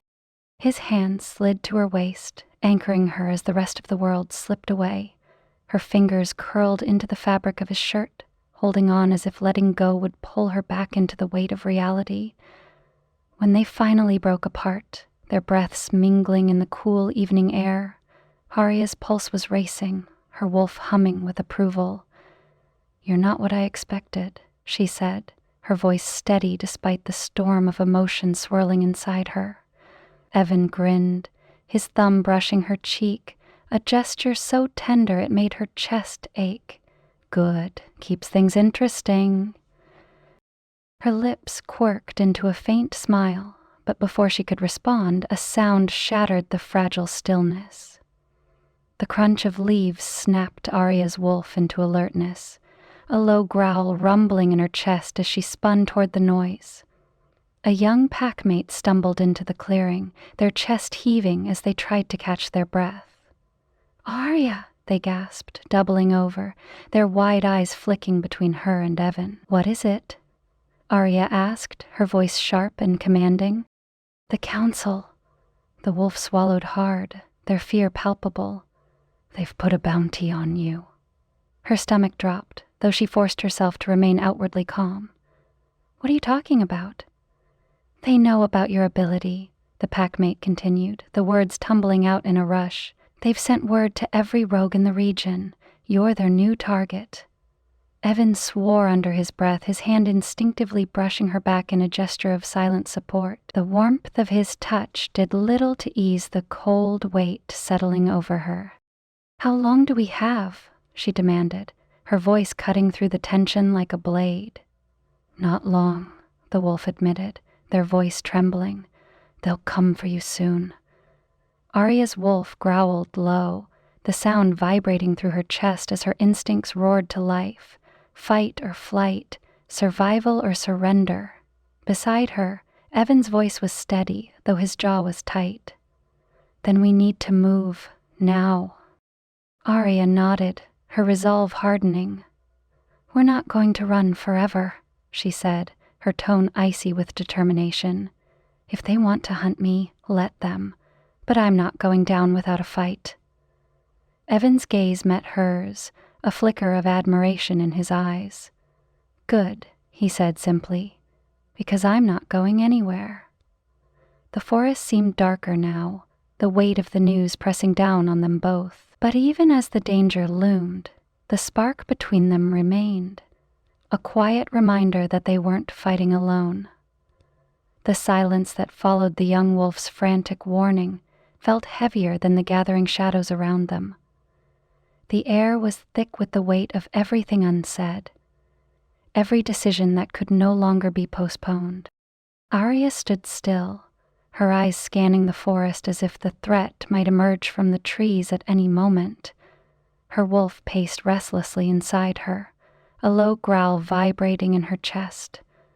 Evan was the first to speak, his voice cutting through the tension like a knife. "We can't stay here," he said, his tone firm but steady. Aria nodded, forcing herself to focus. "We need to keep moving, stay ahead of them." Her words came quick, decisive, but even she felt the cracks in her certainty. Evan's gaze didn't waver. "And then what?" he asked, his calm persistence a stark contrast to the storm brewing inside her. "We can't just run forever." She turned to face him, meeting his eyes. There was no judgment in them, only quiet resolve and a flicker of something she didn't have the space to name. "Then we fight," she said, her voice sharp with the finality of her decision. Evan's lips quirked into a small, wry smile, one that didn't quite reach his eyes but carried all the determination she needed. Now that's the Aria I know. The weight of what lay ahead pressed down on them both, tangible and suffocating. But for the first time, it didn't feel insurmountable. They had a direction, a purpose. Together, they were stronger than they'd ever been alone. And the council was about to find out just how wrong it had been to underestimate them. The forest seemed darker now, the fading light filtering through the canopy in jagged streaks. Every shadow felt alive, every distant rustle a harbinger of the storm brewing on the horizon. Aria's wolf growled softly, not in fear but in readiness. The coming battle wasn't just a fight for survival, it was a stand for everything she had left to fight for. Beside her, Evan's presence was steady, a quiet anchor amidst the chaos. He wasn't pack, wasn't a wolf, but in that moment, none of it mattered. She took a deep breath, letting the cool evening air settle her fraying nerves. The council thought they could break her, thought they could reduce her to a pawn in their twisted game. Chapter 17. The Council's Threat. The forest seemed to hold its breath, every leaf and shadow conspiring to conceal and reveal at the same time.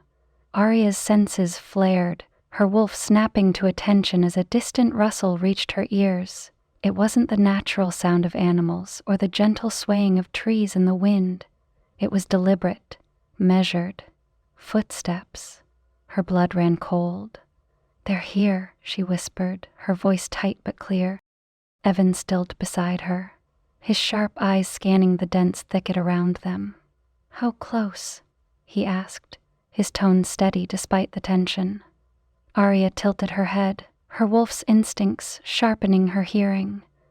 The low murmur of voices, methodical and calm, drifted toward them, too far to make out words but close enough to make her stomach twist. "Close enough," she muttered, grabbing his wrist. She pulled him forward, her movements fluid and silent, every step calculated to avoid snapping a twig or brushing against rustling leaves. Evan followed, his longer strides faltering as he adjusted to the uneven terrain. "You've done this before," he murmured, his voice low. She didn't answer, too focused on weaving through the trees, choosing a path that kept them out of sight. Her wolf's instincts took over, mapping their route like a second nature she couldn't deny. When Evan stumbled, his foot catching on a hidden root, she caught him by the arm, steadying him before he could fall. "Careful," she hissed, her tone sharper than she intended. He gave her a wry look, even as he adjusted his grip on her hand. "Not all of us have built-in survival instincts, you know." The tension between them eased slightly, a fleeting moment of levity in the midst of chaos, but the reprieve didn't last. A voice cut through the stillness, carried by the wind. "Don't lose her." Aria froze, her wolf growling low in her chest. Her grip on Evan's hand tightened, her mind racing. The agents were closer than she'd thought. Evan's expression darkened, his eyes narrowing as he glanced at her. "The key to what?" She shook her head, her jaw clenched. "We don't stick around to find out." They pressed on, the forest closing in around them like a maze, the sound of their pursuers growing louder with every step. Aria's heart thundered in her chest, but her focus remained razor-sharp. Her wolf snarled, a primal surge of defiance rising within her. If they wanted her, they'd have to catch her first. The terrain grew steeper, the trees denser, and their pace slowed as they navigated a rocky incline. Evan's breathing was heavier now, but he didn't complain, his resolve as unyielding as hers. "We're going to make it," he said, his voice firm despite the strain. Aria didn't respond, her focus fixed on the path ahead, but a flicker of gratitude warmed her chest, even as the weight of their situation pressed down harder. They weren't just running for their lives, they were running to keep the truth alive. The sound of rushing water broke through the suffocating silence of the forest, its roar growing louder as Aria and Evan pushed through the underbrush. The river came into view, a churning, icy ribbon slicing through the trees. Aria stopped at the edge, her wolf bristling as she eyed the fast-moving current. The river's surface glinted like liquid steel under the pale light, its depth impossible to gauge. Evan stepped up beside her, his breaths coming fast. "It'll cover our tracks," he said, gesturing to the water. "But you're hesitating. Why?" Her jaw tightened, the growl in her chest matching the frustration thrumming through her. "It's a risk. If they're close enough, they'll see where we enter and follow. We'd be vulnerable in the water." Evan studied the river, his sharp gaze flicking to the far bank. "And if we stay here, they'll find us anyway," he pointed out, his tone calm but insistent. Aria's wolf didn't like it. Neither did she, but he was right. She nodded sharply, her eyes scanning the surrounding forest one last time. "Fine," she said, her voice clipped. "Stay close." Without waiting, Evan stepped forward, his boots crunching against the rocky bank. He waded into the river, the icy water immediately soaking through his jeans. A shiver ran through him, but he didn't hesitate, moving deeper until the current tugged at his legs. "I've got this," he said, glancing over his shoulder with a small, reassuring grin. "You coming, or do I have to do this alone?" Aria let out a low growl, muttering under her breath as she followed him in. The water was frigid, seeping into her boots and biting at her skin, but she forced herself to focus on the far bank. The sound of the rushing current drowned out everything else, masking even the noise of their pursuers. Evan moved steadily ahead, his progress deliberate but sure. Aria kept close, her wolf pacing just beneath her skin, ready to spring at the first sign of danger. Halfway across, the riverbed dropped suddenly, the current surging with newfound force. Evan faltered, his footing slipping on the slick rocks below. "Damn it," he hissed, his arms flailing as the current yanked at him. Aria lunged, her hand catching his arm in a firm grip. Her wolf surged to the forefront, her strength steadying him as he found his balance again. The brief touch was electric, the heat of his skin a stark contrast to the icy water surrounding them. For a split second, their eyes met, a shared understanding passing between them without words. "You okay?" she asked, her voice rough. He nodded, swallowing hard. "Yeah, thanks." She didn't respond, releasing him once he was steady, though the charge of that moment lingered. The far bank loomed closer, the promise of safety pushing them forward. Evan stumbled again as the current fought him, but this time he caught himself, his determination etched into every line of his face. When they finally hauled themselves onto the opposite shore, both of them were soaked and shivering, but alive.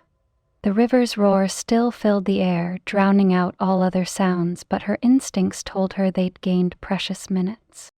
Evan dropped onto the ground beside her, his breaths heavy. "Well," he said, his voice laced with dry humor, "that was refreshing." Aria huffed out a breath that might have been a laugh, her wolf settling slightly.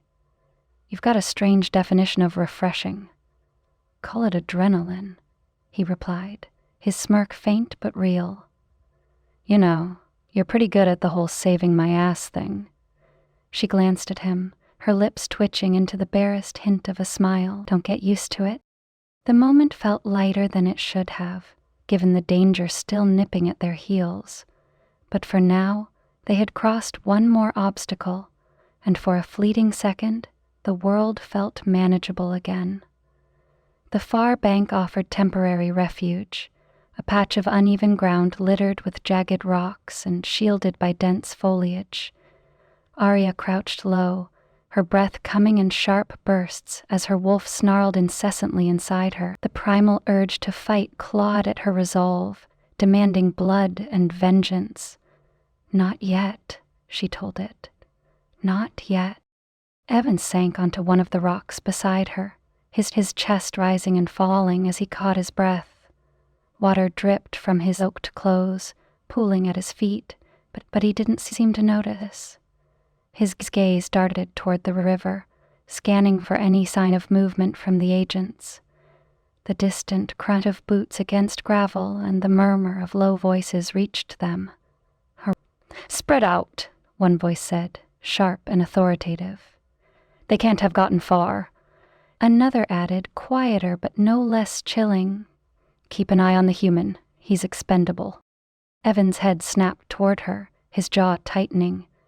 "Expendable," he echoed, his tone low but laced with venom. Aria's eyes narrowed, her wolf growling in agreement. "They don't just want me," she said, her voice clipped. "They want to make a point, to send a message, and they'll use me to do it," Evan muttered, his gaze darkening.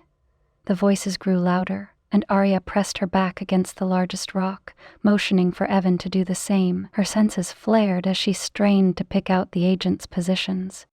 Her wolf snapped again, the instinct to protect and attack warring within her.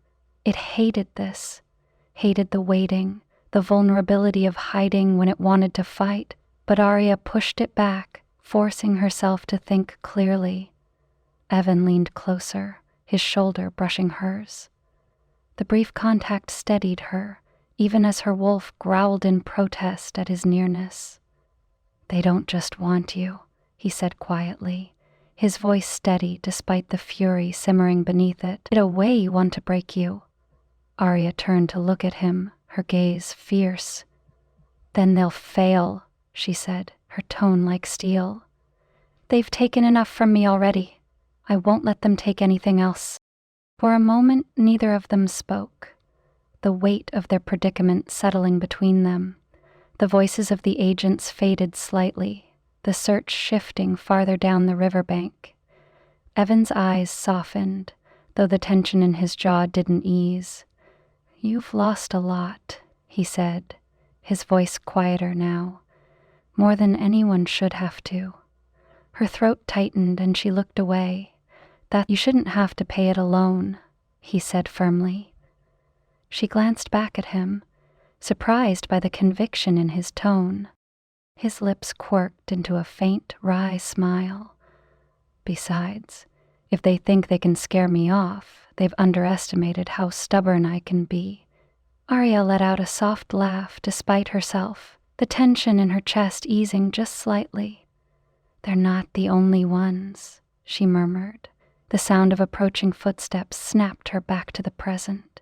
Her wolf surged forward, ready for a fight, but she held it back, her instincts focusing instead on an escape. "They're moving south," she whispered, motioning toward the thickest part of the trees. "We'll head north, double back when they're out of range." Evan nodded, his expression resolute. "Lead the way." Her wolf growled its discontent, but Aria didn't hesitate. She rose silently, her movements fluid, her senses honed on their surroundings. As they slipped into the shadows, her determination hardened. The council wanted to break her, to crush her beneath the weight of their cruelty. But they didn't know her well enough. Not yet. The light of the day had long faded, the forest now cloaked in darkness. The temperature had dropped sharply, the chill settling in their bones as they pressed on. Aria's wolf growled softly, its unease a constant drumbeat in her mind, but even it couldn't argue with the need to stop. They stumbled upon the alcove, little more than a jagged gap in the rock, partially concealed by overgrown vines. It was small and cramped, but it offered shelter, and for the moment, that was enough. "This will do," Aria murmured, her voice barely audible over the rustling leaves. Heaven glanced at her, then back at the space. "I've stayed in worse," he said lightly, though the fatigue in his voice was impossible to miss. The rock's rough surface was cold against her back as Aria leaned against it, watching Evan rummage through his bag. The tension in her shoulders refused to ease, her wolf pacing restlessly beneath her skin. Evan straightened, holding out his jacket. "Here," he said, his tone matter-of-fact. Aria blinked, staring at the worn fabric in his outstretched hand. "You're already freezing," she pointed out. He shrugged, his lips curving into that infuriatingly easy grin. I'll survive. You're the one they're after. A flicker of something warm and unfamiliar bloomed in her chest, but she tamped it down, muttering, "Stubborn idiot," as she took the jacket. "Pretty sure that's the pot calling the kettle black," he quipped, settling against the rock beside her. The silence stretched, filled with the quiet sounds of the forest and their own labored breathing. Aria pulled the jacket tighter around herself, the faint scent of him, wood smoke and something inherently Evan, wrapping around her. "They've taken everything," she said suddenly, the words slipping out before she could stop them. Evan turned his head, his sharp gaze fixed on her. He didn't interrupt, just waited. She swallowed hard, her throat tight. My safety, my place in the pack, even my freedom. And now? She trailed off, her voice breaking. "They won't take you," Evan said softly, his words cutting through the dark like a blade. Her head snapped toward him, her wolf stilling at the certainty in his tone. "You don't know that," she said, her voice wavering. His gaze didn't falter. "I know you," he said simply. "And I know they can't take what you won't let them. They might have taken pieces of your life, but they haven't taken you." The quiet after his words was heavy, but not uncomfortable. For the first time in days, the weight pressing on her chest felt a little lighter. "Why do you care so much?" she asked finally, her voice barely above a whisper. Evan's lips twitched into a faint smile. "Because someone has to," he said. "And because I think you're worth it." Her breath caught, and for a moment she let herself believe him. As the cold seeped deeper into the night, Aria's wolf settled, its growls fading into a low hum. Beside her, Evan's steady presence was a quiet anchor, a reminder that even in the midst of chaos, she wasn't entirely alone. The storm outside raged on, but for now, within the confines of their fragile shelter, there was peace. The first light of dawn painted the forest in muted shades of gray and gold, softening the edges of the jagged landscape. The chill clung to the air, but for a brief moment the world felt still, as though holding its breath. Heaven was a few paces away, crouched low as he rifled through the supplies they'd salvaged. The sight of him, focused and steady despite everything, should have been calming. It wasn't. Her wolf stirred restlessly, a low growl vibrating in her chest. Something felt off, though she couldn't pinpoint what.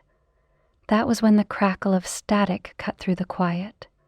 Evan froze, his head snapping toward the sound. Aria was already on her feet, her wolf snapping to full attention as her eyes locked on the source. A small, black radio half hidden under a tangle of roots.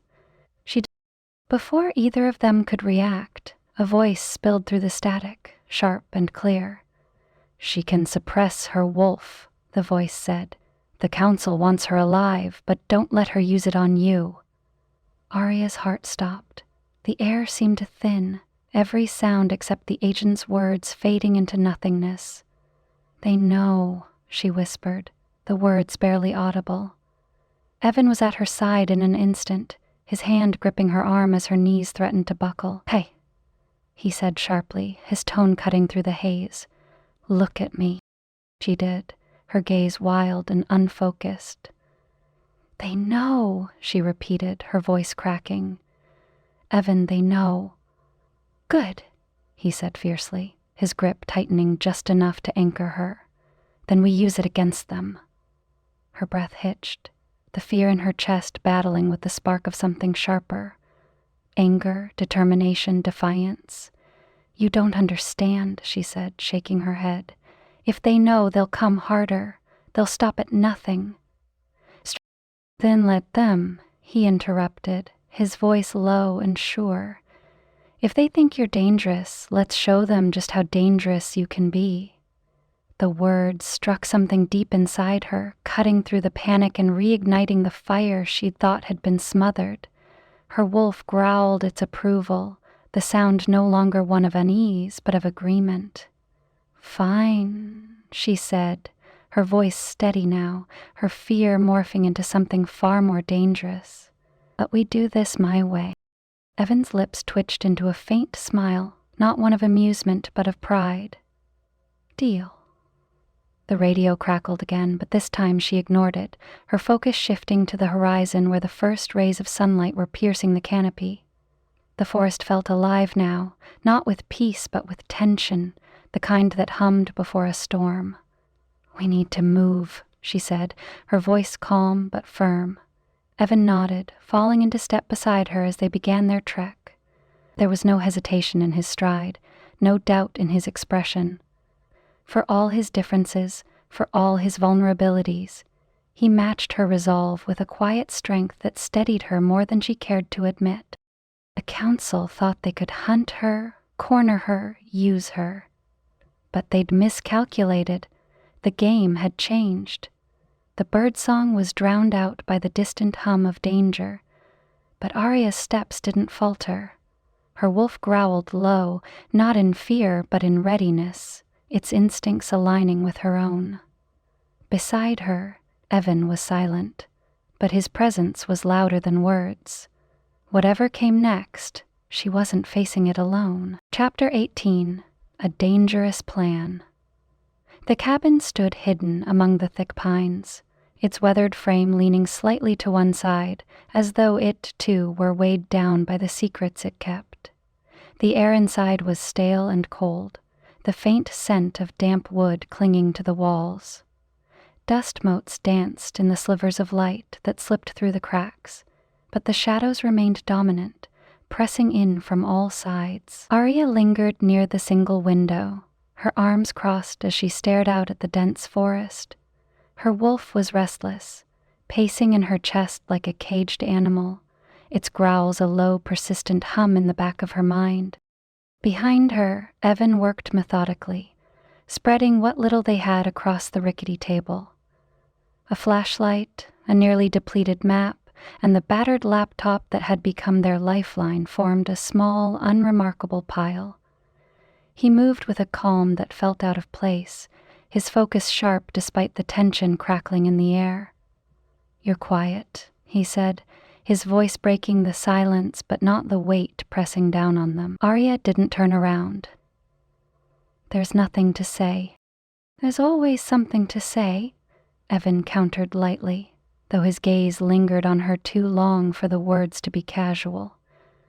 The silence stretched, thick and unyielding, until Evan finally sighed and turned his attention back to the table.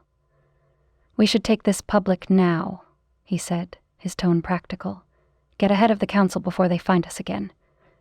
Aria's head snapped toward him, her wolf bristling at the suggestion. "You think they'll just let us expose them? They've silenced bigger threats than us without breaking a sweat." Evan leaned back, crossing his arms. "And if we wait too long, they'll bury us in the same grave as those threats. At least if we're the ones to make the first move, we control the narrative." Her laugh was sharp, humorless. "Control the narrative? The council controls everything, Evan. The media, the PACs, the rogues. They've already got the advantage." "That's exactly why we have to hit them where it hurts," he shot back, his voice rising. "Because if we don't, no one else will." The argument hung in the air like a storm cloud, both of them unwilling to back down. Aria took a step closer, her wolf snapping in frustration. "Do you think this is some exposé for your next byline? This isn't a story. It's my life, my pack's life. One wrong move and we lose everything." Evan held her gaze, his expression softening but not faltering. "And doing nothing is a guarantee we lose anyway. You're the strongest person I've ever met, Aria, but even you can't carry this alone." Her breath hitched at the sincerity in his tone, the sharp edge of her anger dulling as his words settled in. "I'm not asking you to trust the world," he continued, stepping closer. "I'm just asking you to trust me." For a moment, the only sound was the creak of the wind against the cabin walls. Aria's wolf stilled, watching him as if weighing his words. "I do trust you," she said finally, her voice barely above a whisper. "That's why I need you to trust me when I say rushing this isn't the answer." Evan nodded slowly, the tension in his shoulders easing. "Then we wait. But not too long. The longer we stay hidden, the closer they get." The fragile truce between them felt like a thread stretched taut, but it held. Aria turned back to the window, her gaze fixed on the forest. The shadows seemed deeper now, the trees taller, as though the world outside was closing in. Her wolf stirred again, restless but resolute. She could feel the danger circling closer, but for now, the battle wasn't here. Behind her, Evan's presence was steady, his determination a quiet anchor against the storm brewing inside her. They didn't have all the answers yet, but they had a plan, and for now, that was enough. Evan's laptop glowed faintly in the dimly lit cabin, the sound of his fingers tapping the keys the only break in the silence. Aria sat cross-legged on the floor, her wolf restless as she absently flipped through pages of printed documents. The tension in the room was thick, a storm waiting to break. "Got something," Evan said suddenly, his voice sharp enough to cut through the stillness. Aria's head snapped up, her eyes narrowing as she moved to his side. He tilted the screen toward her, the headline glaring back at them, "Council Summit to Address Regional Stability." Her stomach sank. "A summit?" she asked, her tone clipped. Evan nodded, his excitement barely contained. "It's perfect. We bring the evidence there, documents, recordings, everything. We hit them in front of the entire world." Aria straightened, crossing her arms as her wolf bristled. "You mean we walk into a death trap and hope they don't kill us before we get a word out?" Evan turned his chair to face her fully, his expression steady. "It's the best chance we've got. They can't control the narrative if we force them to answer in real time." Aria let out a low, humorless laugh. "You're assuming they'll play by the rules. Newsflash, they don't. Then we don't give them a choice," Evan countered, leaning forward. "We've been running, Aria, hiding, waiting for the right moment. This is it." Her wolf growled in her chest, its instincts screaming at her to reject the plan. Summits meant cameras, crowds, chaos. A perfect stage for the council to spin their lies. But then she looked at Evan. Really looked. His usually sharp eyes were softer, but there was no mistaking the resolve there. It wasn't blind optimism driving him, it was belief, not just in their evidence, but in her. "You really think we can pull this off?" she asked, her voice quieter now. "I know we can," he said simply. For a moment the tension between them shifted, no longer sharp but charged with something deeper. His faith in her wasn't a demand, it was a promise, unspoken but unwavering. Aria exhaled, the fight leaving her shoulders as she ran a hand through her hair. "Fine," she muttered. "We'll do it, but we do it smart. No improvising, no heroics." Evan grinned faintly, the edge of tension easing. "Not my style." "Right," she deadpanned, rolling her eyes but unable to suppress the hint of a smile tugging at her lips. The cabin felt a little less suffocating now, the weight of indecision replaced by the clarity of a plan. It wasn't safe, it wasn't even sane, but it was theirs. As Evan turned back to his laptop, his focus narrowing in on the details, Aria found herself watching him. The way his brow furrowed when he concentrated, the subtle way his lips quirked when he figured something out. It was all so human, so different from the world she'd known. Her wolf stirred again, not in frustration this time, but in a low hum of agreement. The council had no idea what was coming. The cabin was cloaked in near darkness, the faint orange glow of the dying fire casting flickering shadows along the cracked walls. The scent of old wood and ash hung in the air, heavy but familiar. Aria stood by the window, arms wrapped around herself, staring out into the forest. The shifting shadows of the trees felt alive, a whisper of the dangers lurking just beyond. Her wolf growled low, a restless energy that wouldn't settle. The idea of using her power publicly gnawed at her. It wasn't just about the risk, it was the irrevocability of it. Once revealed, she'd become more than a target. She'd be a symbol, a weapon the council would stop at nothing to either control or destroy. The weight of that truth pressed against her chest, constricting her breaths. Behind her, Evanston stirred on the worn couch, the blankets tangled around his legs as he shifted restlessly. His exhaustion was evident in the sharp lines of his face, even as he opened his eyes and found her silhouette against the window. "Can't sleep?" he asked, his voice rough and groggy. Evan sat up, rubbing a hand over his face before standing and padding to her side. The firelight caught in his disheveled hair, casting his features in soft golds and shadows. "You're thinking about the summit," he said, his tone quiet but certain. She tilted her head slightly, the ghost of a smile flickering across her lips. "You're getting better at reading me." "Not that hard," he replied with a faint grin. "You have this way of going silent when your head's about to explode." Aria let out a soft laugh, though it didn't chase away the heaviness in her chest. She shifted, resting her forehead briefly against the cool glass of the window. "It's not just the summit," she admitted, her voice barely above a whisper. "It's what comes after. If I do this, if I show them what I can do, there's no going back." Evan leaned against the wall beside her, his arms crossed as he studied her profile. "You're scared," he said, not as an accusation but as an observation. "Of course I'm scared," she snapped, though her voice lacked any real bite. "You think I wanted any of this? To be some kind of freak even among my own kind?" Evan reached out, his fingers brushing hers lightly before curling around her hand. The touch was simple, unassuming, but it sent a wave of warmth through her. "You're not a freak," he said firmly. "You're someone who's been forced to carry too much for too long, but you don't have to do it alone anymore." She looked up at him then, her wolf quieting as his words settled over her like a balm. His expression was open, honest, with none of the pity or fear she'd come to expect from others. For a moment, she let herself lean into that warmth, into the steadiness of him.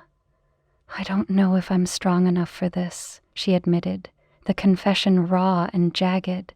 "You are," Evan said without hesitation, "but even if you weren't, you've got me.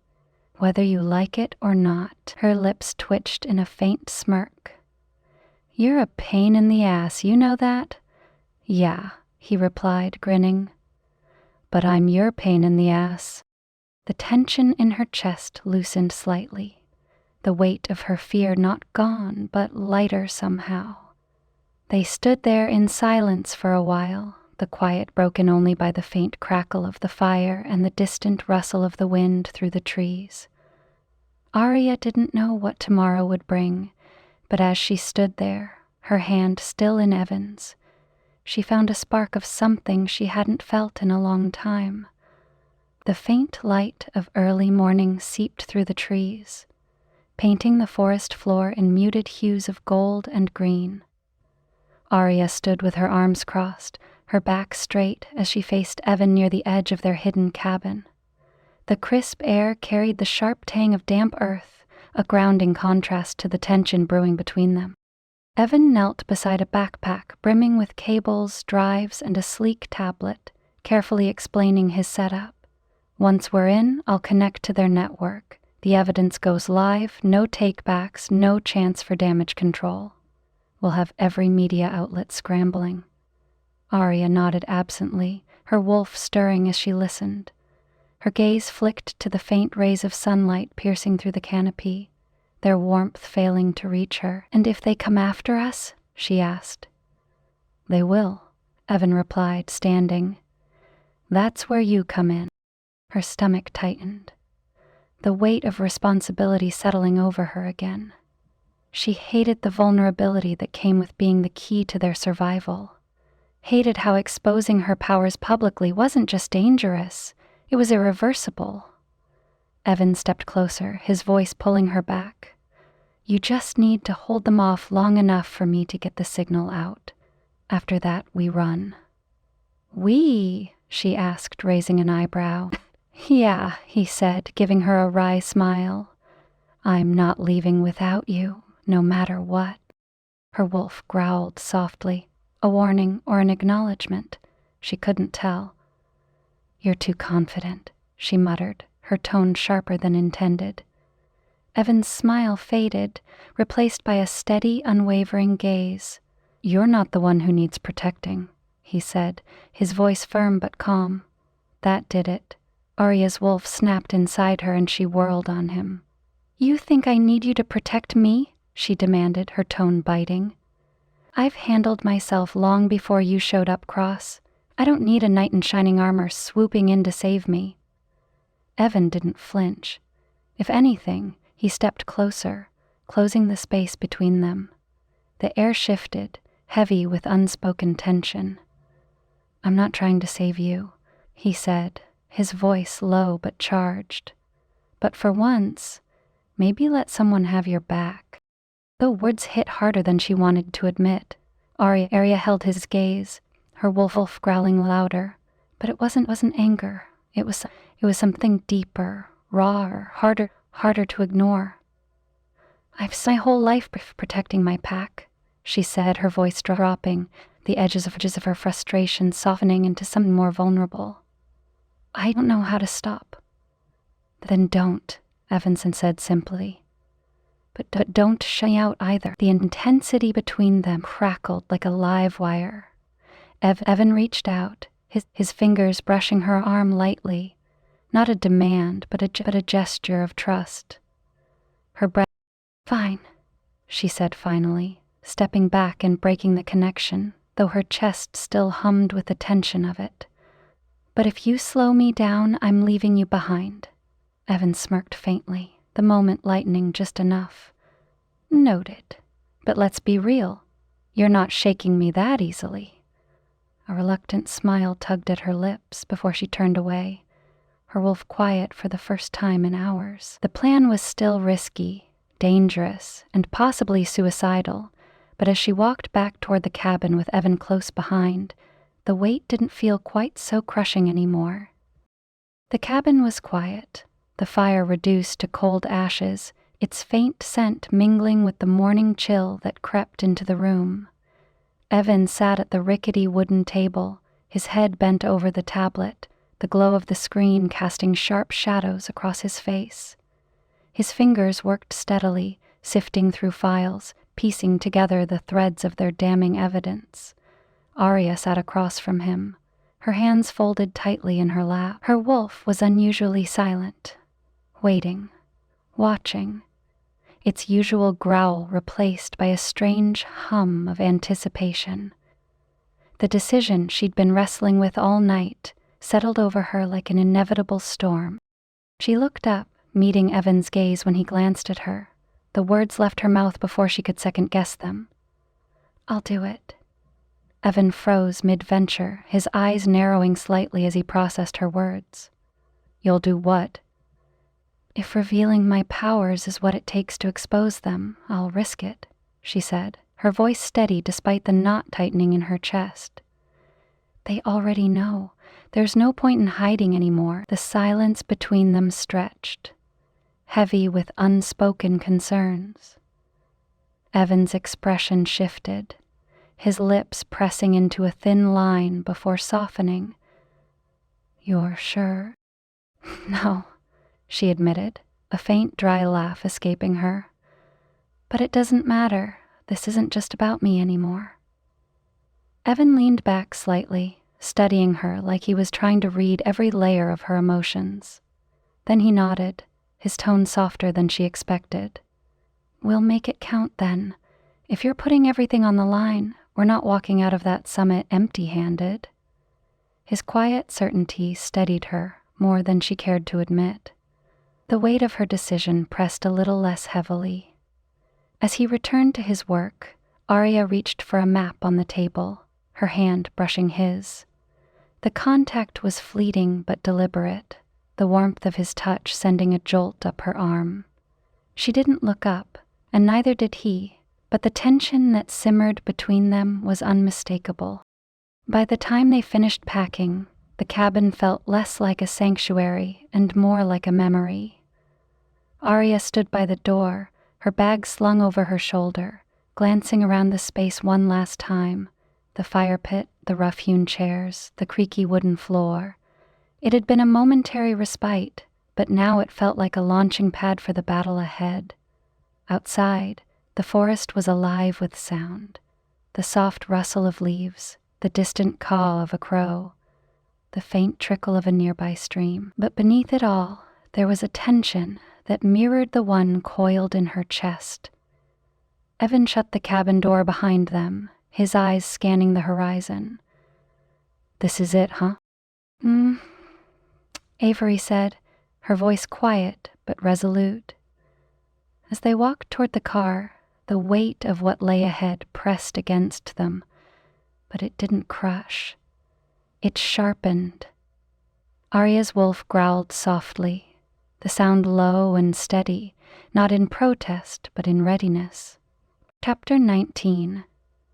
The grand conference hall loomed before them, a gleaming structure of steel and glass, its modernity a stark contrast to the primal energy thrumming through the crowd gathered inside. Aria and Evan slipped through the main entrance unnoticed, but every instinct in Aria's body bristled, her wolf pacing restlessly beneath her skin.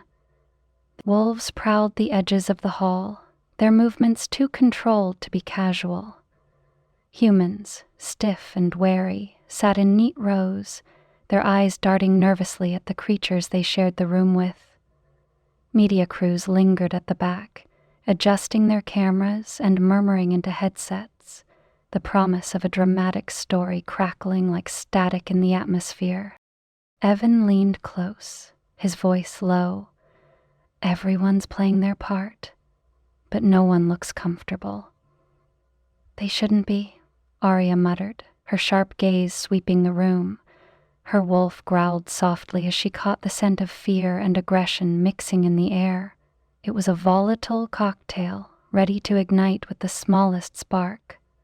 As they edged further into the crowd, Aria's attention snagged on the council members seated in a semicircle at the front. Their polished appearances didn't fool her. These were predators, each one skilled at hiding fangs behind polished smiles. One of them, a lean man with ice-cold eyes, glanced her way.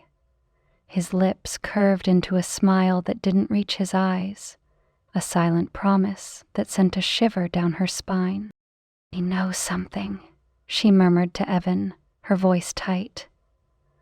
"Look at the way they're watching the room." Evan's gaze followed hers. "They look like they're waiting for a fight." "They always are," she said, her tone sharper than she intended. Her wolf rumbled in agreement, urging her to stay on guard. The hum of whispered conversations swelled as a rogue representative, his scarred face a testament to years of battles, moved toward the podium. Aria tensed, her focus narrowing. This wasn't just a meeting, it was a battlefield in disguise. Evan nudged her gently, drawing her attention back to him. "You okay?" She nodded, though her heart thudded heavily in her chest. "Let's just hope our part in this doesn't get us killed before we even start." "Optimistic as ever," he teased, his grin faint but reassuring. The brush of his hand against hers was brief but grounding, a silent reminder that no matter how dangerous this summit became, they were in it together. Her wolf quieted slightly, soothed by his presence, but Aria knew better than to relax. The storm hadn't broken yet, but it was coming. The shadows of the grand hall wrapped around Aria and Evan like a protective shield, their corner secluded from the crowd's sharp gazes. Aria leaned against the cool metal wall, her sharp eyes darting from the bustling crowd to the council members perched on their thrones of polished steel. Each movement, each exchanged glance between officials, spoke of strategies and secrets buried beneath the veneer of diplomacy. Evan crouched beside her, his laptop balanced precariously on one knee, the glow from the screen illuminating his focused expression. He leaned closer, his breath brushing against her ear as he murmured, The feed is ready. As soon as the media starts focus on the council, I'll connect the evidence. All you have to do is keep them distracted." Aria nodded, her werewolf pacing beneath her skin like a caged storm. The confidence she wanted to project felt frayed at the edges, her nerves raw with anticipation. "Distract them how? Stand on the podium and sing?" she quipped, her tone dry but tight. Evan smirked faintly, not looking up. "I was thinking more along the lines of giving them a taste of the truth. Let them chew on that." Her gaze lingered on the council's semicircle, her eyes narrowing at the subtle smirks and dismissive whispers. They sat like kings in a castle, untouched by the chaos they orchestrated beyond these walls. "They won't just chew," she murmured. "They'll bite, hard." Evan glanced up at her, his expression softening. "Then we make sure we bite back harder." His steady confidence was a balm against the swirling doubts in her chest. She let out a slow breath, her shoulders relaxing slightly. "You make it sound so easy." "It's not," he admitted, his voice steady. "But you don't do easy, do you?" She tilted her head toward him, a faint smile curving her lips despite the weight of what lay ahead. "You've got a habit of reading me too well." "Someone's got to," he replied with a playful shrug, but his gaze didn't waver, his belief in her a silent anchor. Her wolf growled softly, its unease palpable, and Aria's jaw tightened. She scanned the room again, watching as the hum of conversation swelled, the tension rising with every passing second. "It's not just about holding their attention," she said finally, her voice quieter now. "It's about surviving long enough to finish this." Evan reached out, his hand brushing hers, the contact brief but grounding. "Then let's finish it," he said simply, his tone unwavering. The warmth of his touch lingered as she pulled her hand away, her resolve hardening. The council might think they held the cards, but Aria knew better. They didn't know who they were playing against. Her wolf stopped pacing, stilling as if readying itself for the storm ahead. The fight wasn't just survival anymore. The atmosphere in the hall shifted like a live wire, crackling with the sudden charge of anger. All eyes turned as a tall, scarred man stood from the section reserved for rogue representatives. His jagged scars caught the overhead lights, throwing his defiant stance into sharp relief. He began, his deep voice cutting through the rising hum of whispers. "Claimed to protect us, but where were they when packs were slaughtered on rogue territory? Where were they when their decisions forced us to scavenge like animals?" His words were a gauntlet thrown, each syllable dripping with bitterness and scorn. Aria's spine stiffened as a murmur spread through the room. Some wolves growled low in agreement, their frustration mirroring the rogues'. Others exchanged wary glances, their loyalty to the council making them shift uneasily. From their raised platform, the council members bristled, their polished composure cracking. One official, a wolf with silver-streaked hair and sharp eye, leaned forward, his voice cold. "Careful, rogue," he said, his words deliberate. "You tread dangerously close to insubordination." Insubordination?" The rogue spat, his lip curling back to reveal sharp canines. The room erupted. Wolves barked accusations and retorts, their voices overlapping into a chaotic symphony of anger and fear. Some howled in solidarity with the rogue's call for accountability, while others snapped in defense of the council's authority. Aria's wolf growled beneath her skin, a steady thrum of unease tightening her chest.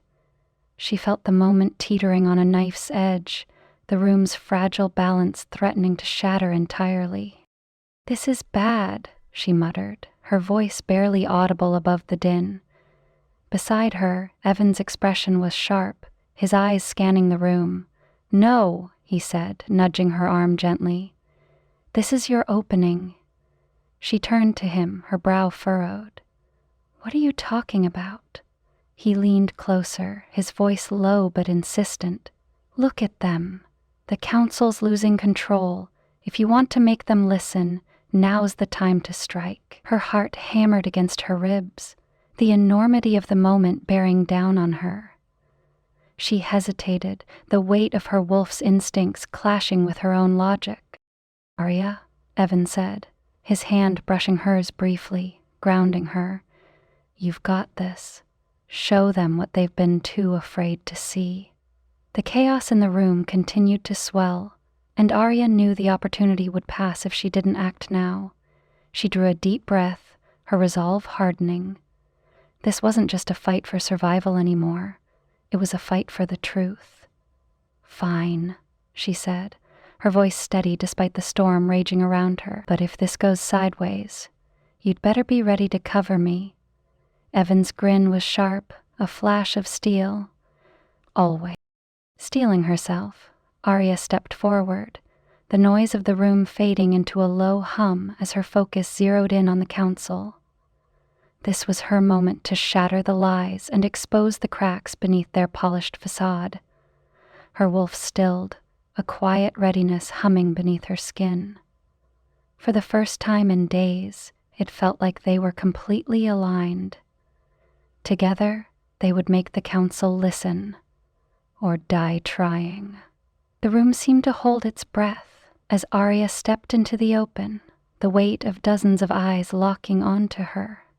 Each step she took felt heavier than the last, her wolf pacing with an uneasy mix of agitation and resolve. The room buzzed with energy, anger, doubt, curiosity.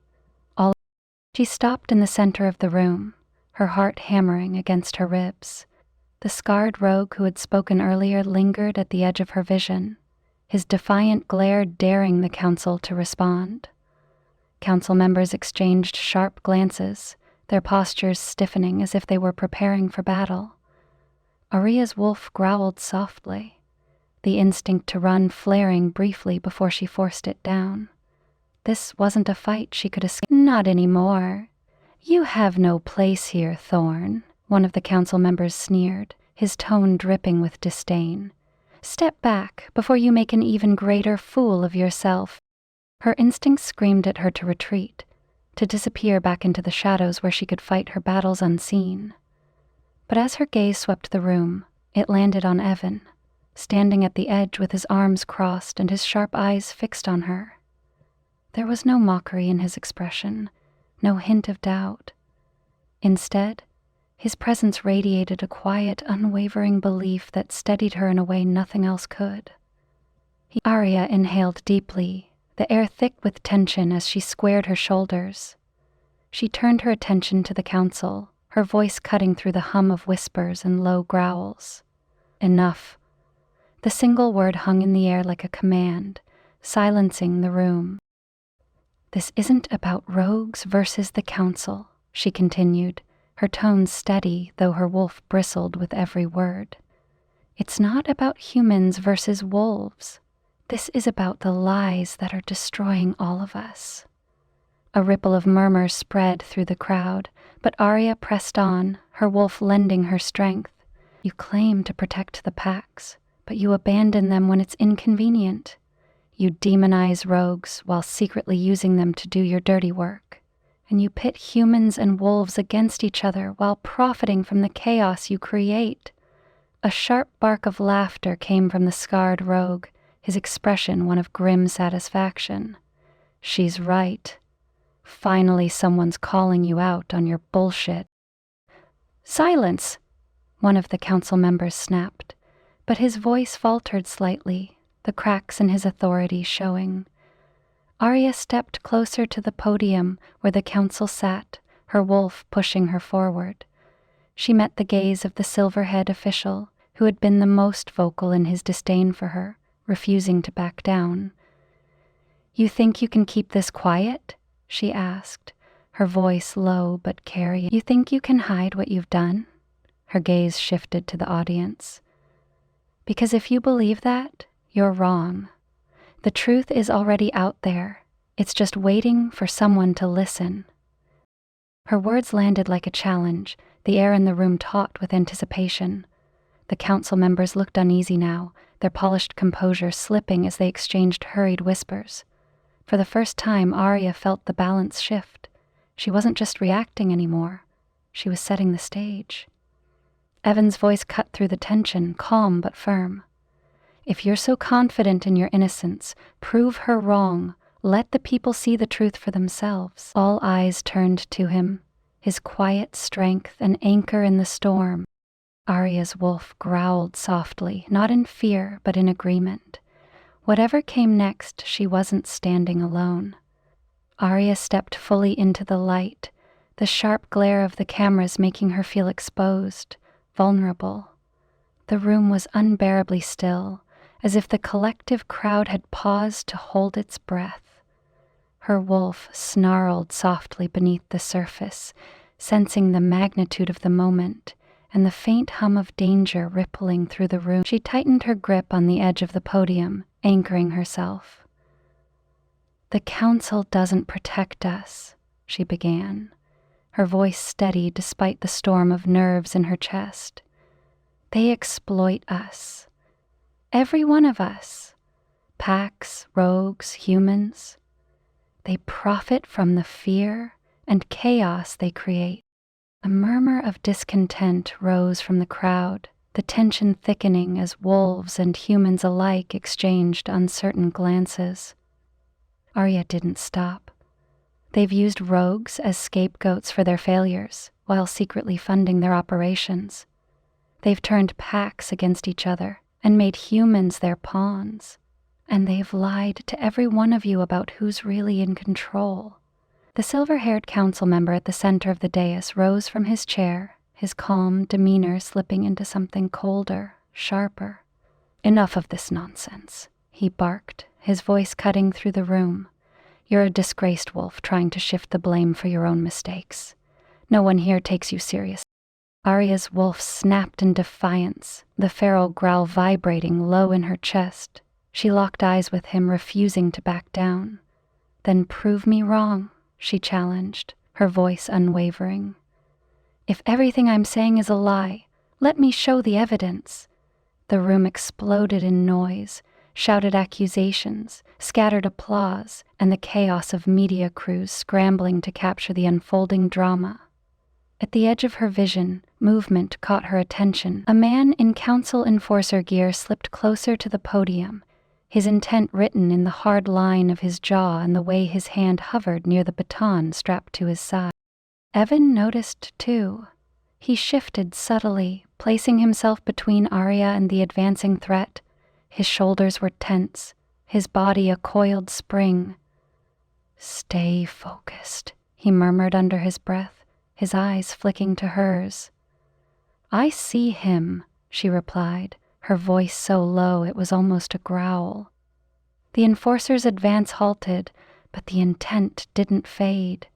Aria felt the weight of every gaze on her, the council, the media, the crowd, and knew this was the moment everything changed. Her wolf surged forward, filling her with sharp clarity.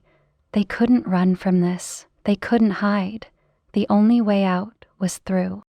As the noise in the room swelled, Aria straightened, her voice cutting clean through the chaos. "I'm not afraid of the truth," she declared, her words deliberate and sharp. "Can the council say the same?"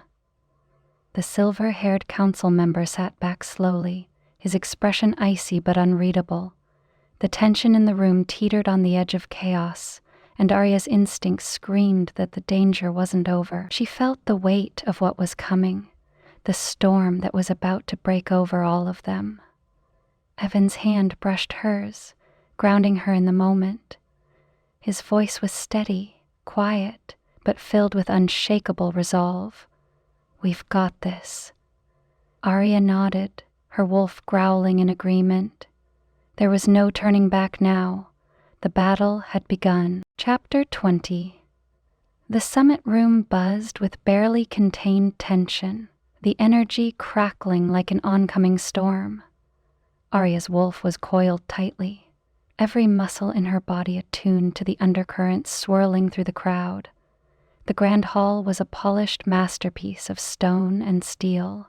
Council leaders sat at the head table like kings, surveying their court, their postures rigid as they tried to mask their unease. Aria caught the glint of suspicion in their sharp gazes as they scanned the room, hunting for dissenters. "They know something's coming," she murmured under her breath, her voice barely audible. Evan, standing beside her, didn't glance up from his laptop. His fingers danced across the keyboard, fine-tuning the evidence they were about to release. "Good," he replied, his tone clipped but steady. "Let them sweat a little." Aria smirked faintly, though her tension didn't ease. "Sweat's not enough. We need them on their knees." She took a steadying breath and scanned the room again, her sharp eyes landing on allies hidden within the crowd. A rogue wolf nodded at her from the shadows, while a journalist fiddled with their camera, clearly ready to capture something explosive. Her pulse quickened. This was it, the moment they'd been building toward. Evan leaned closer, his voice dropping to a whisper. "You ready for this?"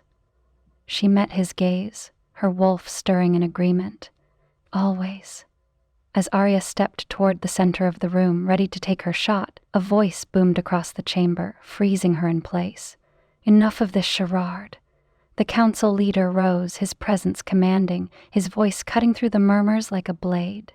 "These accusations of corruption and betrayal are baseless, fueled by rogues and traitors who seek to dismantle the very fabric of our unity."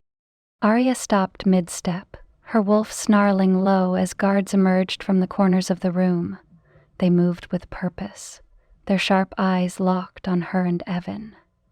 Her pulse spiked, but she forced herself to remain still, her wolf pacing restlessly beneath her skin. Behind her, Evan's laptop pinged softly as he worked furiously, his jaw tight with concentration. "Keep them talking," he muttered. "I just need another minute." Aria shot him a quick glance, her heart pounding. You've got one," she said, her breath.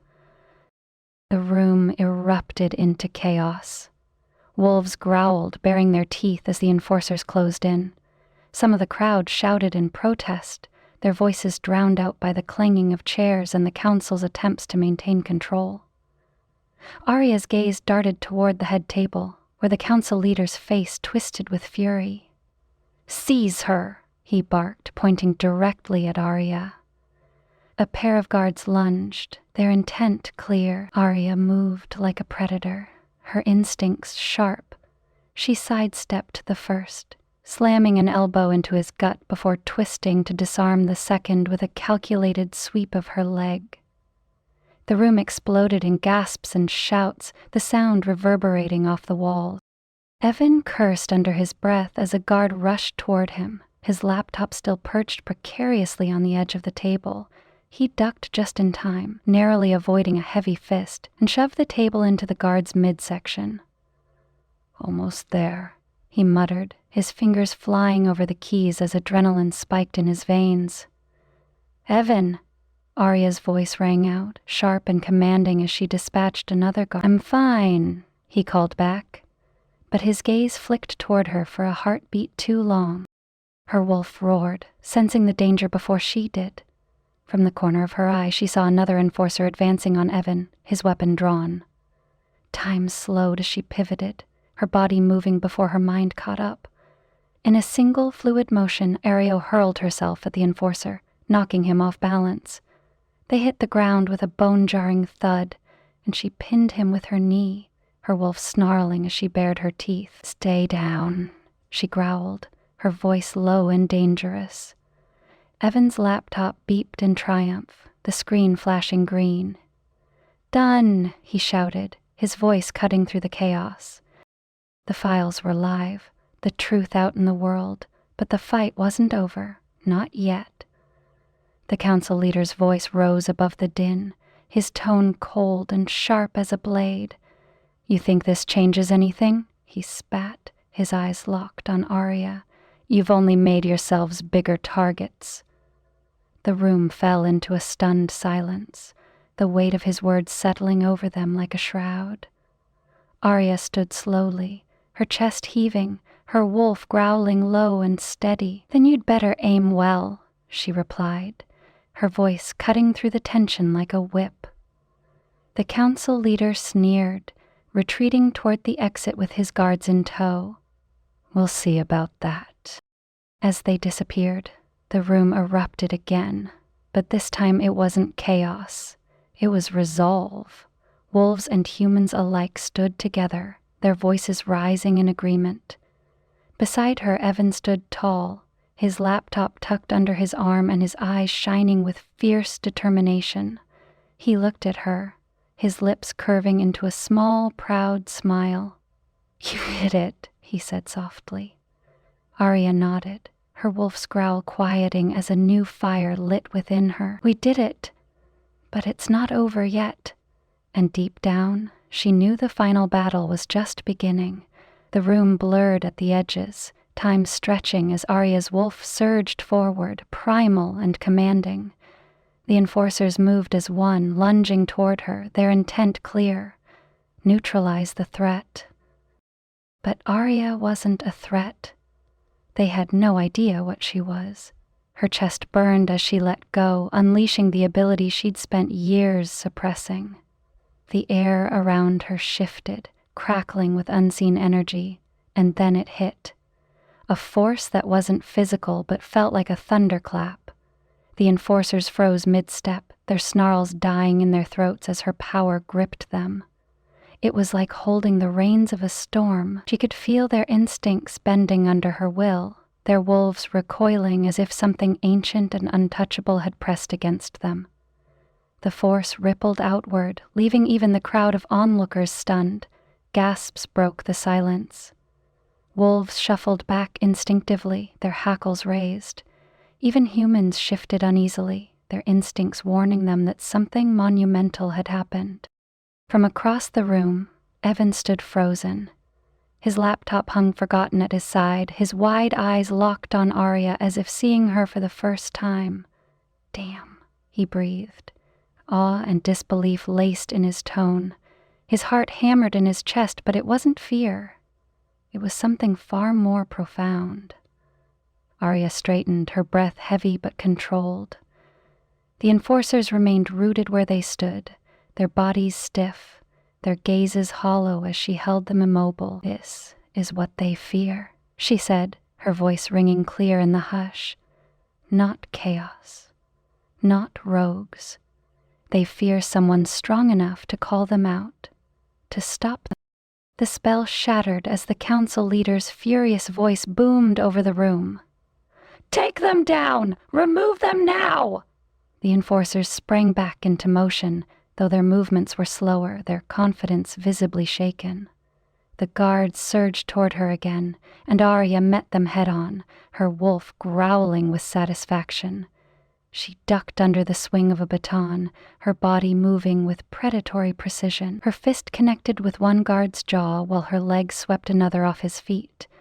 From the corner of her eye, she saw Evan dive behind the main console, his laptop glowing faintly as he worked furiously. "Just a few more seconds," he shouted, his voice strained but determined. "Make it count, Cross!" Aria snapped, pivoting to block another attack. The summit erupted into chaos. Wolves howled, humans shouted, and the council's attempts to maintain control only fueled the pandemonium. "Stop her!" the council leader barked, his voice cracking with desperation. Aria flipped one enforcer over her shoulder, her wolf's strength coursing through her. She didn't even flinch as a rogue charged at her, taking him down with a sharp kick to the gut. Across the room, Evan's fingers flew over the keys. His heart thundered as he connected the final link. The summit's massive screens flickered, then lit up with incriminating evidence. Financial records, secret deals with rogues, and orders to silence dissenters. The room froze again, But this time it wasn't Aria's doing. Council members leaped to their feet, their panic palpable. "Shut it down," one shouted, while another hissed. "We're exposed." The crowd erupted in a cacophony of shock and anger, their disbelief turning into fury as the extent of the council's corruption played out before their eyes. Evan stood slowly, his gaze sweeping the room. He caught Aria's eye, his chest heaving. "We did it," he said, his voice barely audible over the noise. Aria nodded, her wolf still pacing restlessly within her. This wasn't over, not by a long shot.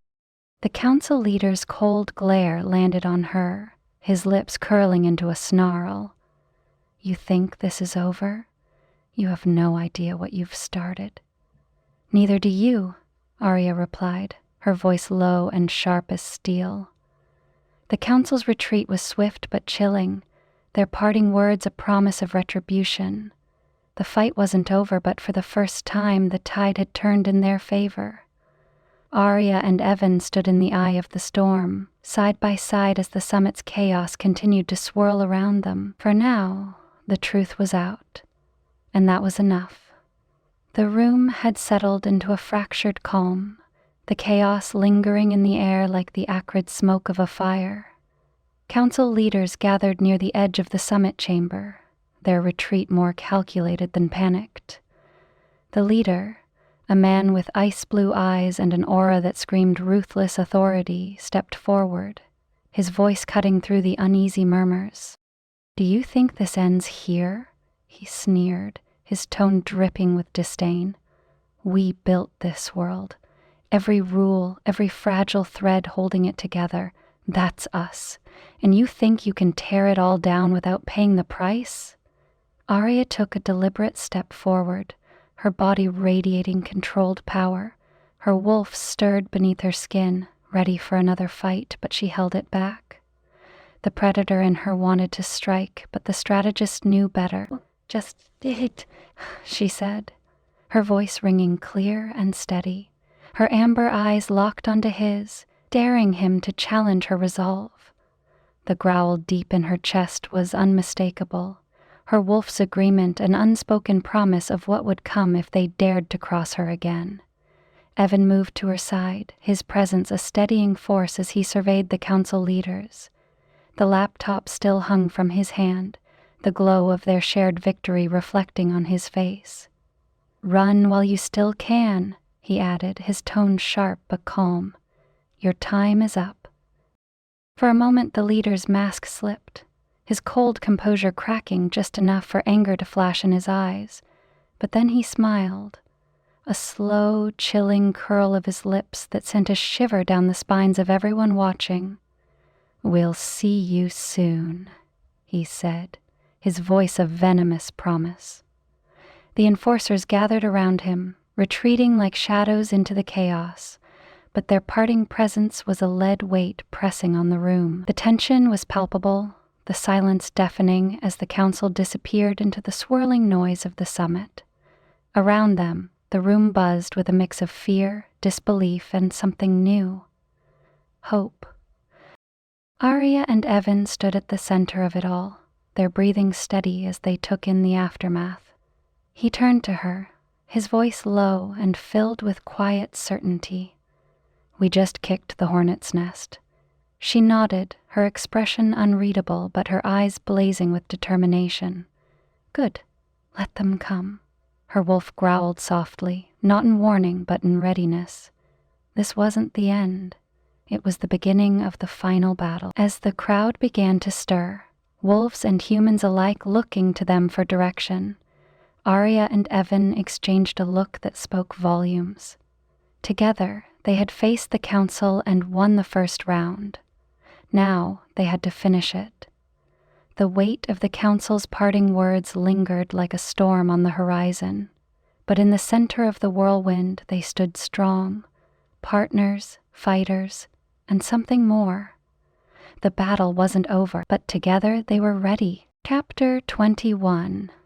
The warehouse loomed like a relic of a forgotten age, its high ceilings echoing with murmured conversations and the occasional low growl.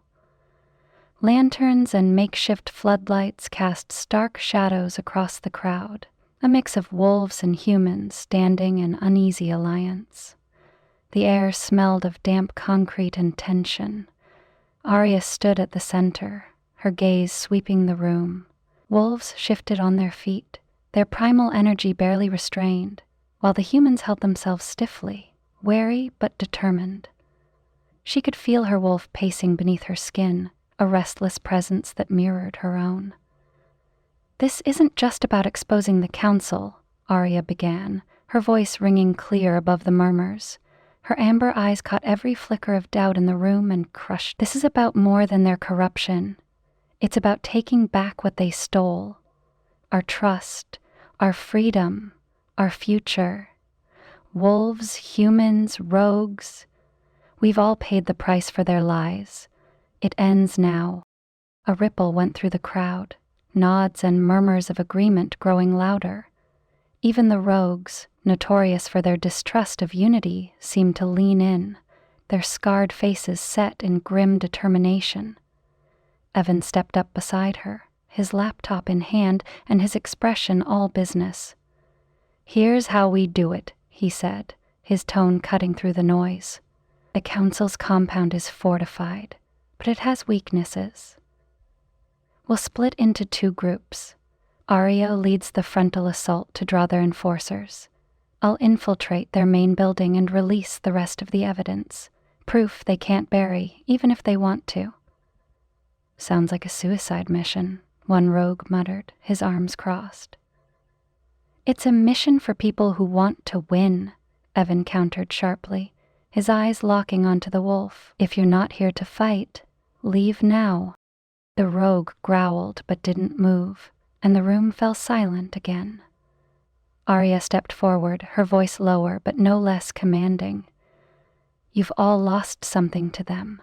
Family, freedom, dignity. This is our chance to take it back. Together we can bring them down." For a moment the room seemed to hold its breath. Then a young wolf stepped forward, nodding. "I'm in." Others followed, the tension breaking as resolve rippled through the group. Evan glanced at Aria, his lips quirking into a faint smile. "Looks like you've got your army." She returned the look, her wolf settling briefly at the sight of their unity. "Let's hope it's enough." The night was heavy, the moon obscured by thick clouds as they moved through the outskirts of the city. Gravel crunched underfoot, and the low growls of wolves echoed softly in the still air. The group moved in formation, every step deliberate, their focus fixed on the council's compound ahead. Aria walked at the front, her wolf tense but controlled. Every instinct screamed at her to move faster, to strike now, but she forced herself to keep pace with the group. Her leadership wasn't just about action. It was about presence. Beside her, Evan moved with quiet purpose, his eyes scanning the horizon for threats. He carried his laptop strapped securely to his back, the evidence they'd gathered his weapon of choice. "You're quiet," Evan said, his voice low enough that only she could hear. "Focused," Aria replied, though her wolf shifted uneasily within her. She hesitated, glancing at him. "This is big. Bigger than anything I've ever done." Evan's eyes softened, a flicker of warmth cutting through the tension. "We've got this," he said, his voice steady. "You've got this." Aria's gaze lingered on him, her usual guarded expression slipping just enough to reveal the weight she carried. "Just don't get yourself killed," she murmured, her tone quiet but firm. Evan's lips quirked into a faint smile. "Not planning on it," he said, his hand brushing against hers briefly. The touch was fleeting but deliberate, enough to send a jolt of warmth through her. Her wolf stilled, its growl fading into a low hum of approval. Ahead, the compound loomed in the distance, its cold, sterile walls barely visible in the dark. The sound of distant guards and the hum of security systems reached them, a stark reminder of what lay ahead. Evan glanced at her again, his voice light despite the weight of their mission. "Ready?" Her wolf surging forward, no longer restless but resolute. She met his gaze, her amber eyes glinting in the dim light. "Always." Together they moved forward, the army at their backs and the fight of their lives waiting ahead. The council's compound rose like a monolith against the night sky, its walls gleaming coldly under harsh floodlights. The faint hum of security systems buzzed in the air, a warning as tangible as the scent of fear clinging to the enforcers patrolling the perimeter. The assault began with a bone-chilling howl that cut through the tension like a blade. Wolves surged forward, their forms blurring as they shifted mid-charge. Fur rippled under the harsh lights as claws met reinforced gates, and enforcers armed with suppressants rushed to meet them. Aria stood at the forefront, her wolf thrumming with raw energy, every fiber of her being attuned to the chaos. She barked orders over the clash of bodies and the crackle of weapons. "Flank them! Don't let them regroup!" Ah! Her pack responded with precision, moving like a single feral entity. Humans from Evan's team darted through the melee, exploiting weak points in the compound's defenses.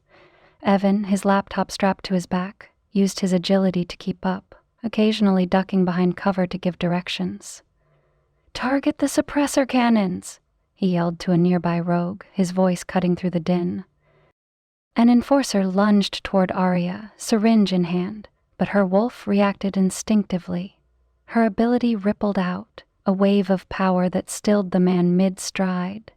He faltered, his instincts dulled, and Aria took him down with a swift strike. Evan caught the scene from his vantage point and couldn't help but stare. Even in the middle of this chaos, she was breathtaking. A storm of calculated fury and undeniable strength. "Keep moving," she shouted at him, her amber eyes blazing. Evan grinned despite himself. "Yes, ma'am." The central chamber of the compound was eerily silent compared to the battlefield outside. Aria and Evan pushed through the heavy double doors, their breaths coming fast and their muscles taut with tension. The council leaders huddled near the back of the room, their polished veneer cracking under the strain. "We've got them cornered," Evan murmured, glancing at Aria. "Now or never." Before she could respond, a figure stepped forward from their ranks, a rogue they'd fought beside not long ago. Aria's stomach clenched as the wolf turned, a predatory grin curling their lips. "You're in the way, Aria," the rogue sneered, their voice dripping with contempt. "The council's power isn't something you can dismantle with a few files and a pack of mutt." The betrayal hit like a physical blow, her wolf roaring in anger and disbelief. "You're siding with them?" Aria spat, her voice edged with fury. The rogue lunged, claws outstretched, but Aria was ready. They clashed in a blur of movement, their growls and the sound of tearing fabric filling the chamber. Behind her, Evan moved with a different kind of urgency. The console near the far wall hummed ominously, a trap waiting to spring. His hands flew over the keys, his mind racing as he worked to disable the system. "Almost there," he muttered, sweat slicking his forehead. The rogue gained the upper hand briefly, forcing Aria back. She felt her wolf rage against the betrayal, its power surging through her veins. With a snarl, she suppressed the rogue's instincts just long enough to knock them off balance and deliver a decisive blow. The rogue collapsed, groaning but still alive, their betrayal etched into their features. Evan's voice rang out, triumphant. "Done."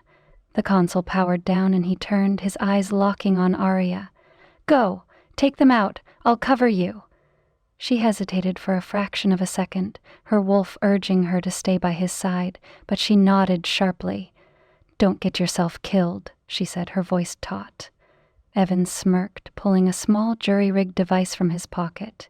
"Not planning on it." With one last glance, Aria turned and charged toward the council leaders, her wolf leading the way. The room was thick with betrayal and determination, the weight of what was at stake pressing down on her shoulders. The reckoning had only just begun. The cold, clinical sterility of the inner sanctum stood in sharp contrast to the chaos outside. Fluorescent lights hummed overhead, their pale glow illuminating the polished steel walls, and the council leaders huddled in a semicircle near the far end of the room. Fear and desperation rippled through their stiff postures, though they still clung to their illusion of control. Aria stepped into the room, her presence dominating the space. Her wolf surged forward, a living, breathing force radiating raw power. Beside her, Evan moved with precision, his sharp gaze scanning the room for any hidden threats. "Stand down," one council leader commanded, his voice thin and brittle. The attempt at authority rang hollow. "No more lies," Aria said, her voice low and edged with menace. She stepped closer, the click of her boots echoing in the silence. Her wolf growled, the sound reverberating through the room like a warning bell. "No more control. Your time is over."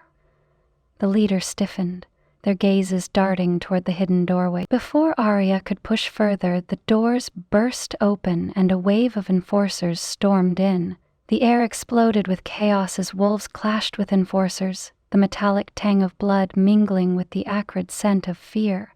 Aria moved like a force of nature, her strikes calculated and precise. Her wolf's power rippled outward, momentarily stunning the guards who tried to surround her. Evan stayed close, darting behind overturned furniture to avoid the suppressor darts. He worked swiftly, disabling one of the compound's defense systems through a terminal near the wall. "Aria!" he shouted, his voice cutting through the noise. "Left flank!" She spun just in time, taking down an enforcer who lunged for her.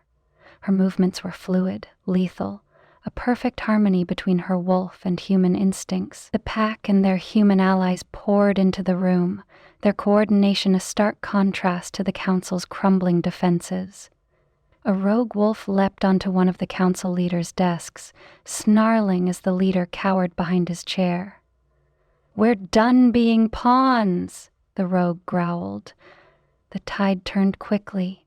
One by one, the enforcers fell, their weapons rendered useless against the sheer force of Aria's pack and Evan's strategy.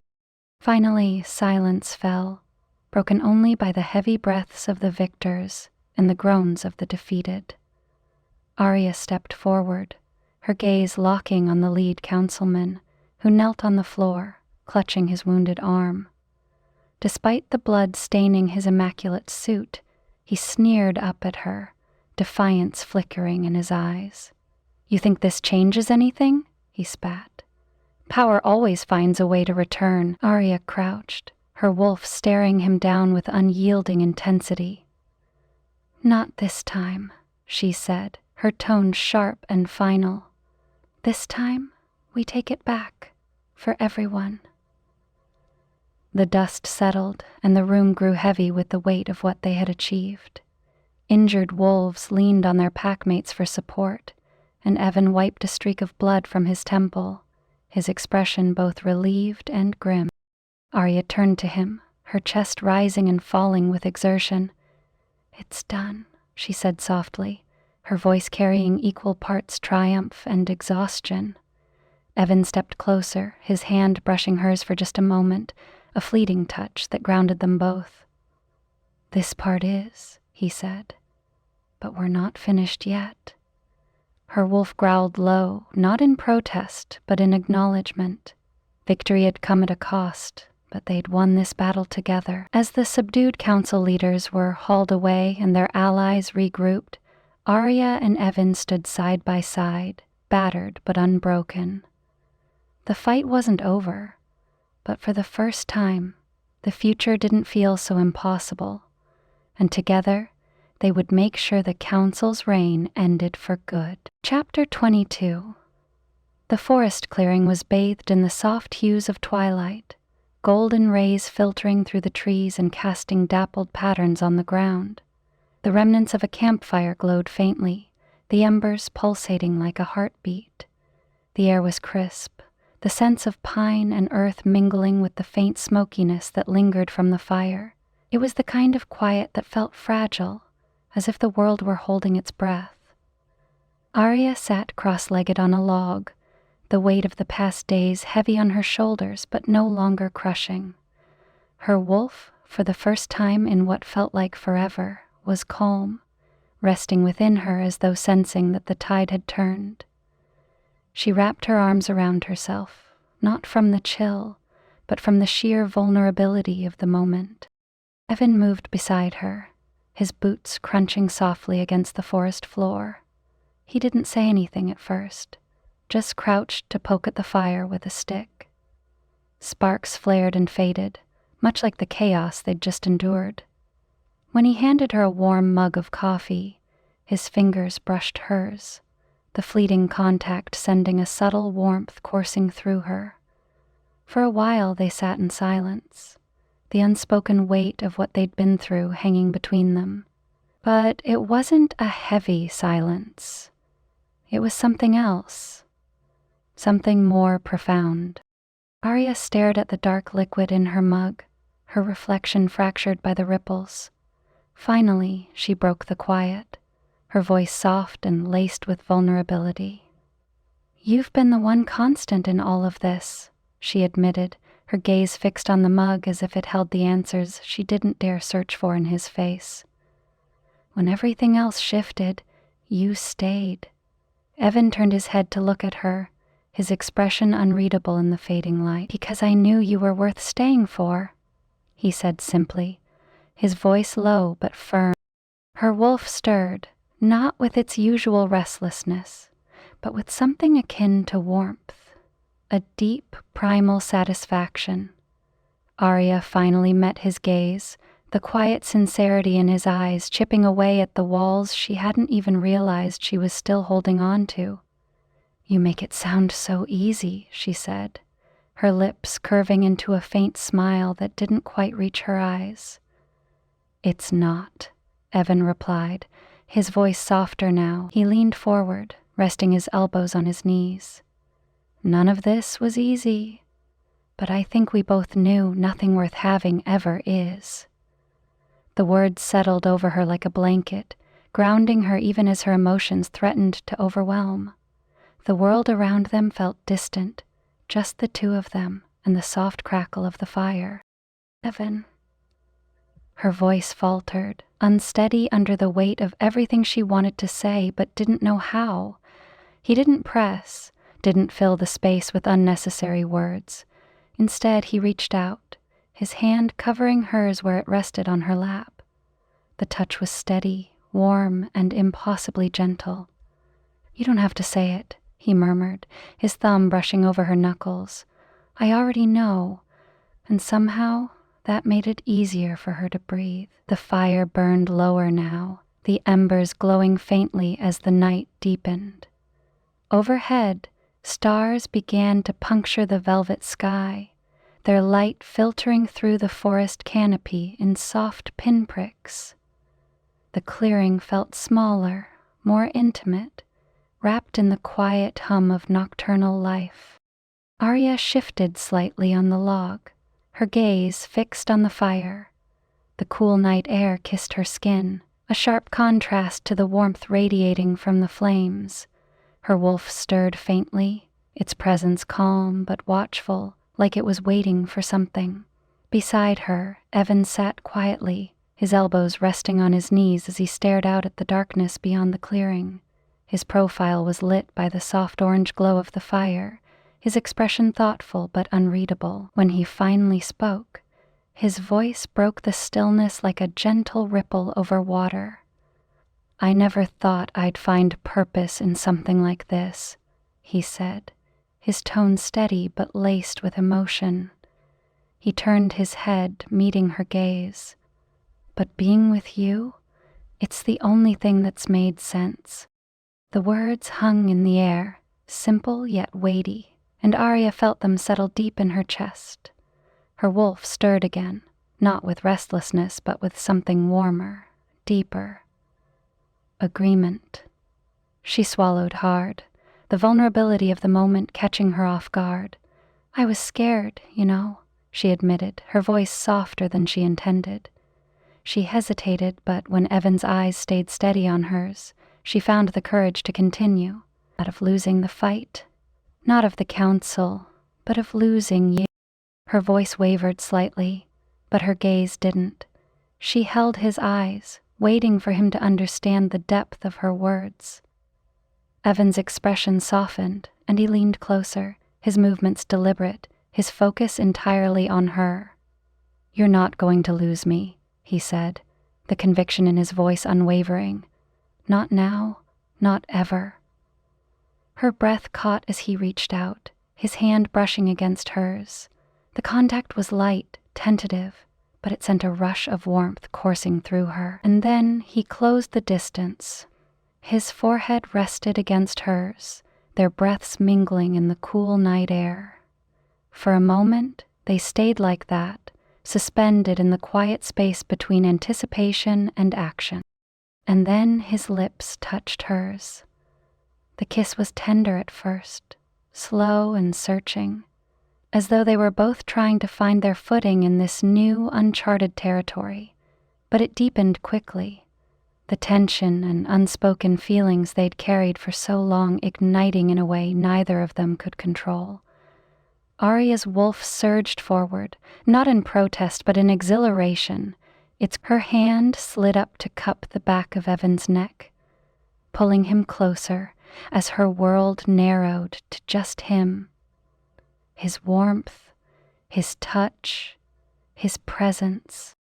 When they finally broke apart, their foreheads still pressed together, Aria's breath came in soft, uneven bursts. She opened her eyes to find him watching her, his gaze filled with a mixture of awe and something much deeper. "You are everything," he whispered, the words barely audible but cutting straight through her defenses. Her chest tightened, and for the first time in a long time, the thought of letting someone in didn't terrify her. "You're not so bad yourself," she murmured, her lips curving into a faint smile as her hand lingered on his cheek. Evan chuckled softly, the sound low and warm, and as they sat there in the quiet clearing, the rest of the world fell away. The fire had dwindled to a soft glow, its embers pulsing faintly like a heartbeat in the quiet of the clearing. The forest around them was dark now, the canopy above dotted with stars. It felt as though the world had drawn in on itself, cocooning them in a rare, fleeting moment of peace. Aria sat cross-legged on the ground, her fingers idly tracing patterns in the dirt. Her wolf was calm but watchful, its presence a steady hum in her chest. For the first time in what felt like forever, there was no urgency pressing down on her, no immediate danger clawing at her senses. Evan leaned back against the log, his gaze on her. His expression was steady, resolute, but there was a softness to it that sent a ripple through her chest. "You know," he began, his voice low, steady. "I've been thinking about what comes next, and I've decided something." She tilted her head, her wolf stirring slightly at the quiet determination in his tone. "What's that?" He didn't look away, his gaze locked on hers. "I'm not going anywhere, Aria. Whatever comes next, exposing the Council's lies, rebuilding trust between humans and wolves, we face it together. I'm in." The weight of his words settled over her, not heavy but grounding. She searched his face, looking for any hint of hesitation, but there was just unwavering conviction. Her lips parted, but the words didn't come immediately.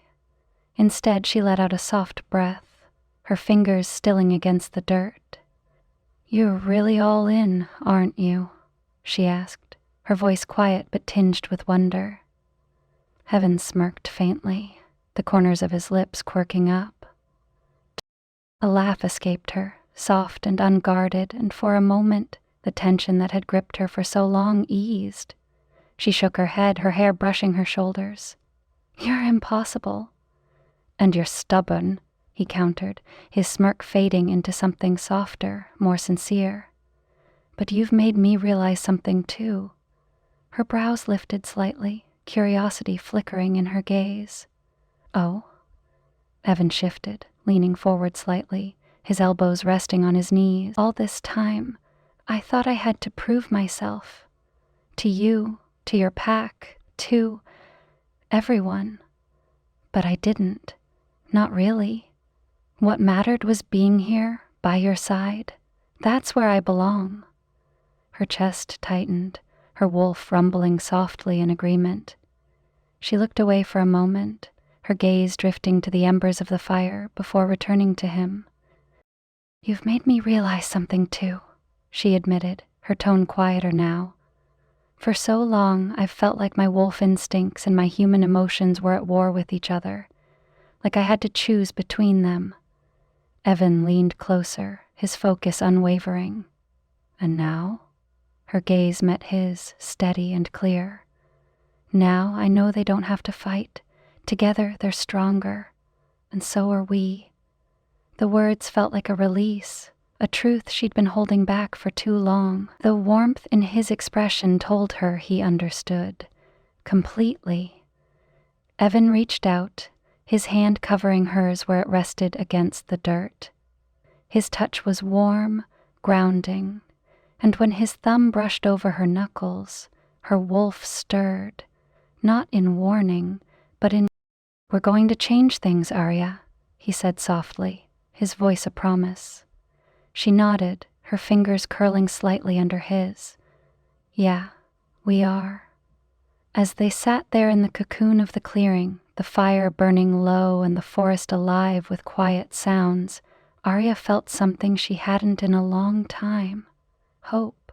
The first light of dawn painted the forest in streaks of gold, the shadows retreating as the world came alive. The crisp morning air held the faint scent of pine and earth, a reminder of all they had endured and all that was yet to come. Aria stood at the edge of the trees, her gaze fixed on the horizon where the city's skyline rose in the distance. The weight of the past days still clung to her, but it felt lighter now, like the forest itself was coaxing her forward. Beside her, Evan was quiet, his presence steady and grounding. He reached for her hand without a word, his fingers brushing against hers before intertwining. The simple touch sent warmth coursing through her, steadying her wolf, which rumbled softly in contentment. They stood there for a moment, the clearing behind them bathed in the fading shadows of night, the city ahead bathed in promise. Aria broke the silence first, her voice low but resolute. "There's still so much to fix," she said, her tone carrying the weight of everything they had uncovered. Evan squeezed her hand gently, drawing her gaze to him. His expression was calm, but his eyes burned with the same fire she had seen in them since the beginning. "Then let's get started," he replied simply, his words infused with quiet determination. She smiled faintly, the gesture small but genuine, as her wolf stirred in agreement. Together they took a step forward, leaving the forest behind them.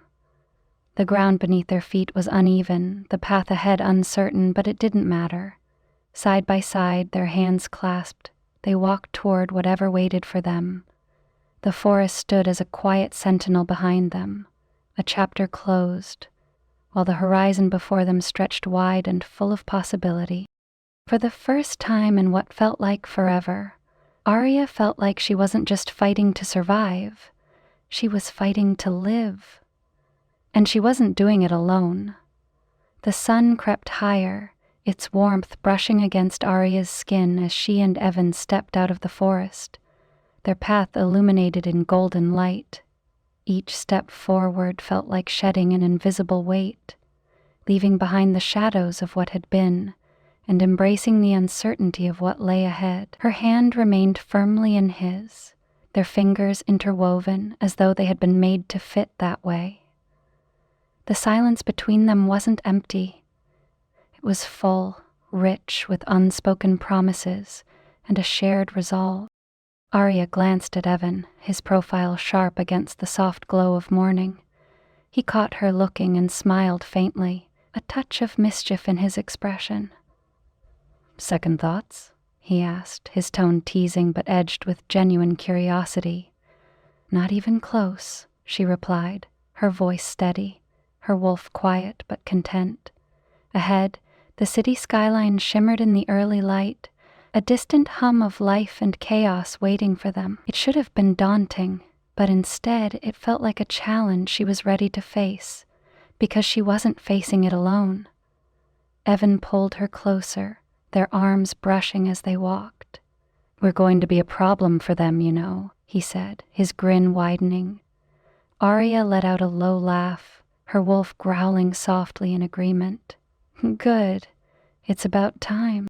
As the forest gave way to open fields and the city drew nearer, the air seemed to shift, heavier with possibility. This was more than a partnership forged in fire and danger. It was a chance to rewrite everything, to rebuild trust, to expose lies, to fight for a future neither of them had dared to believe in before. They paused at the edge of the fields, the sun fully breaking over the horizon. Aria tilted her head back, the warmth bathing her face, and took a deep breath. Evan watched her, his gaze filled with quiet admiration. "You ready for this?" She looked at him, her eyes clear and resolute. "With you?" "Always." They turned together, their steps synchronized as they walked into the rising day. Behind them, the forest whispered of endings, while ahead, the city pulsed with beginnings. Their journey wasn't over, but they were no longer running. They were moving forward. They were no longer running. They were moving forward together.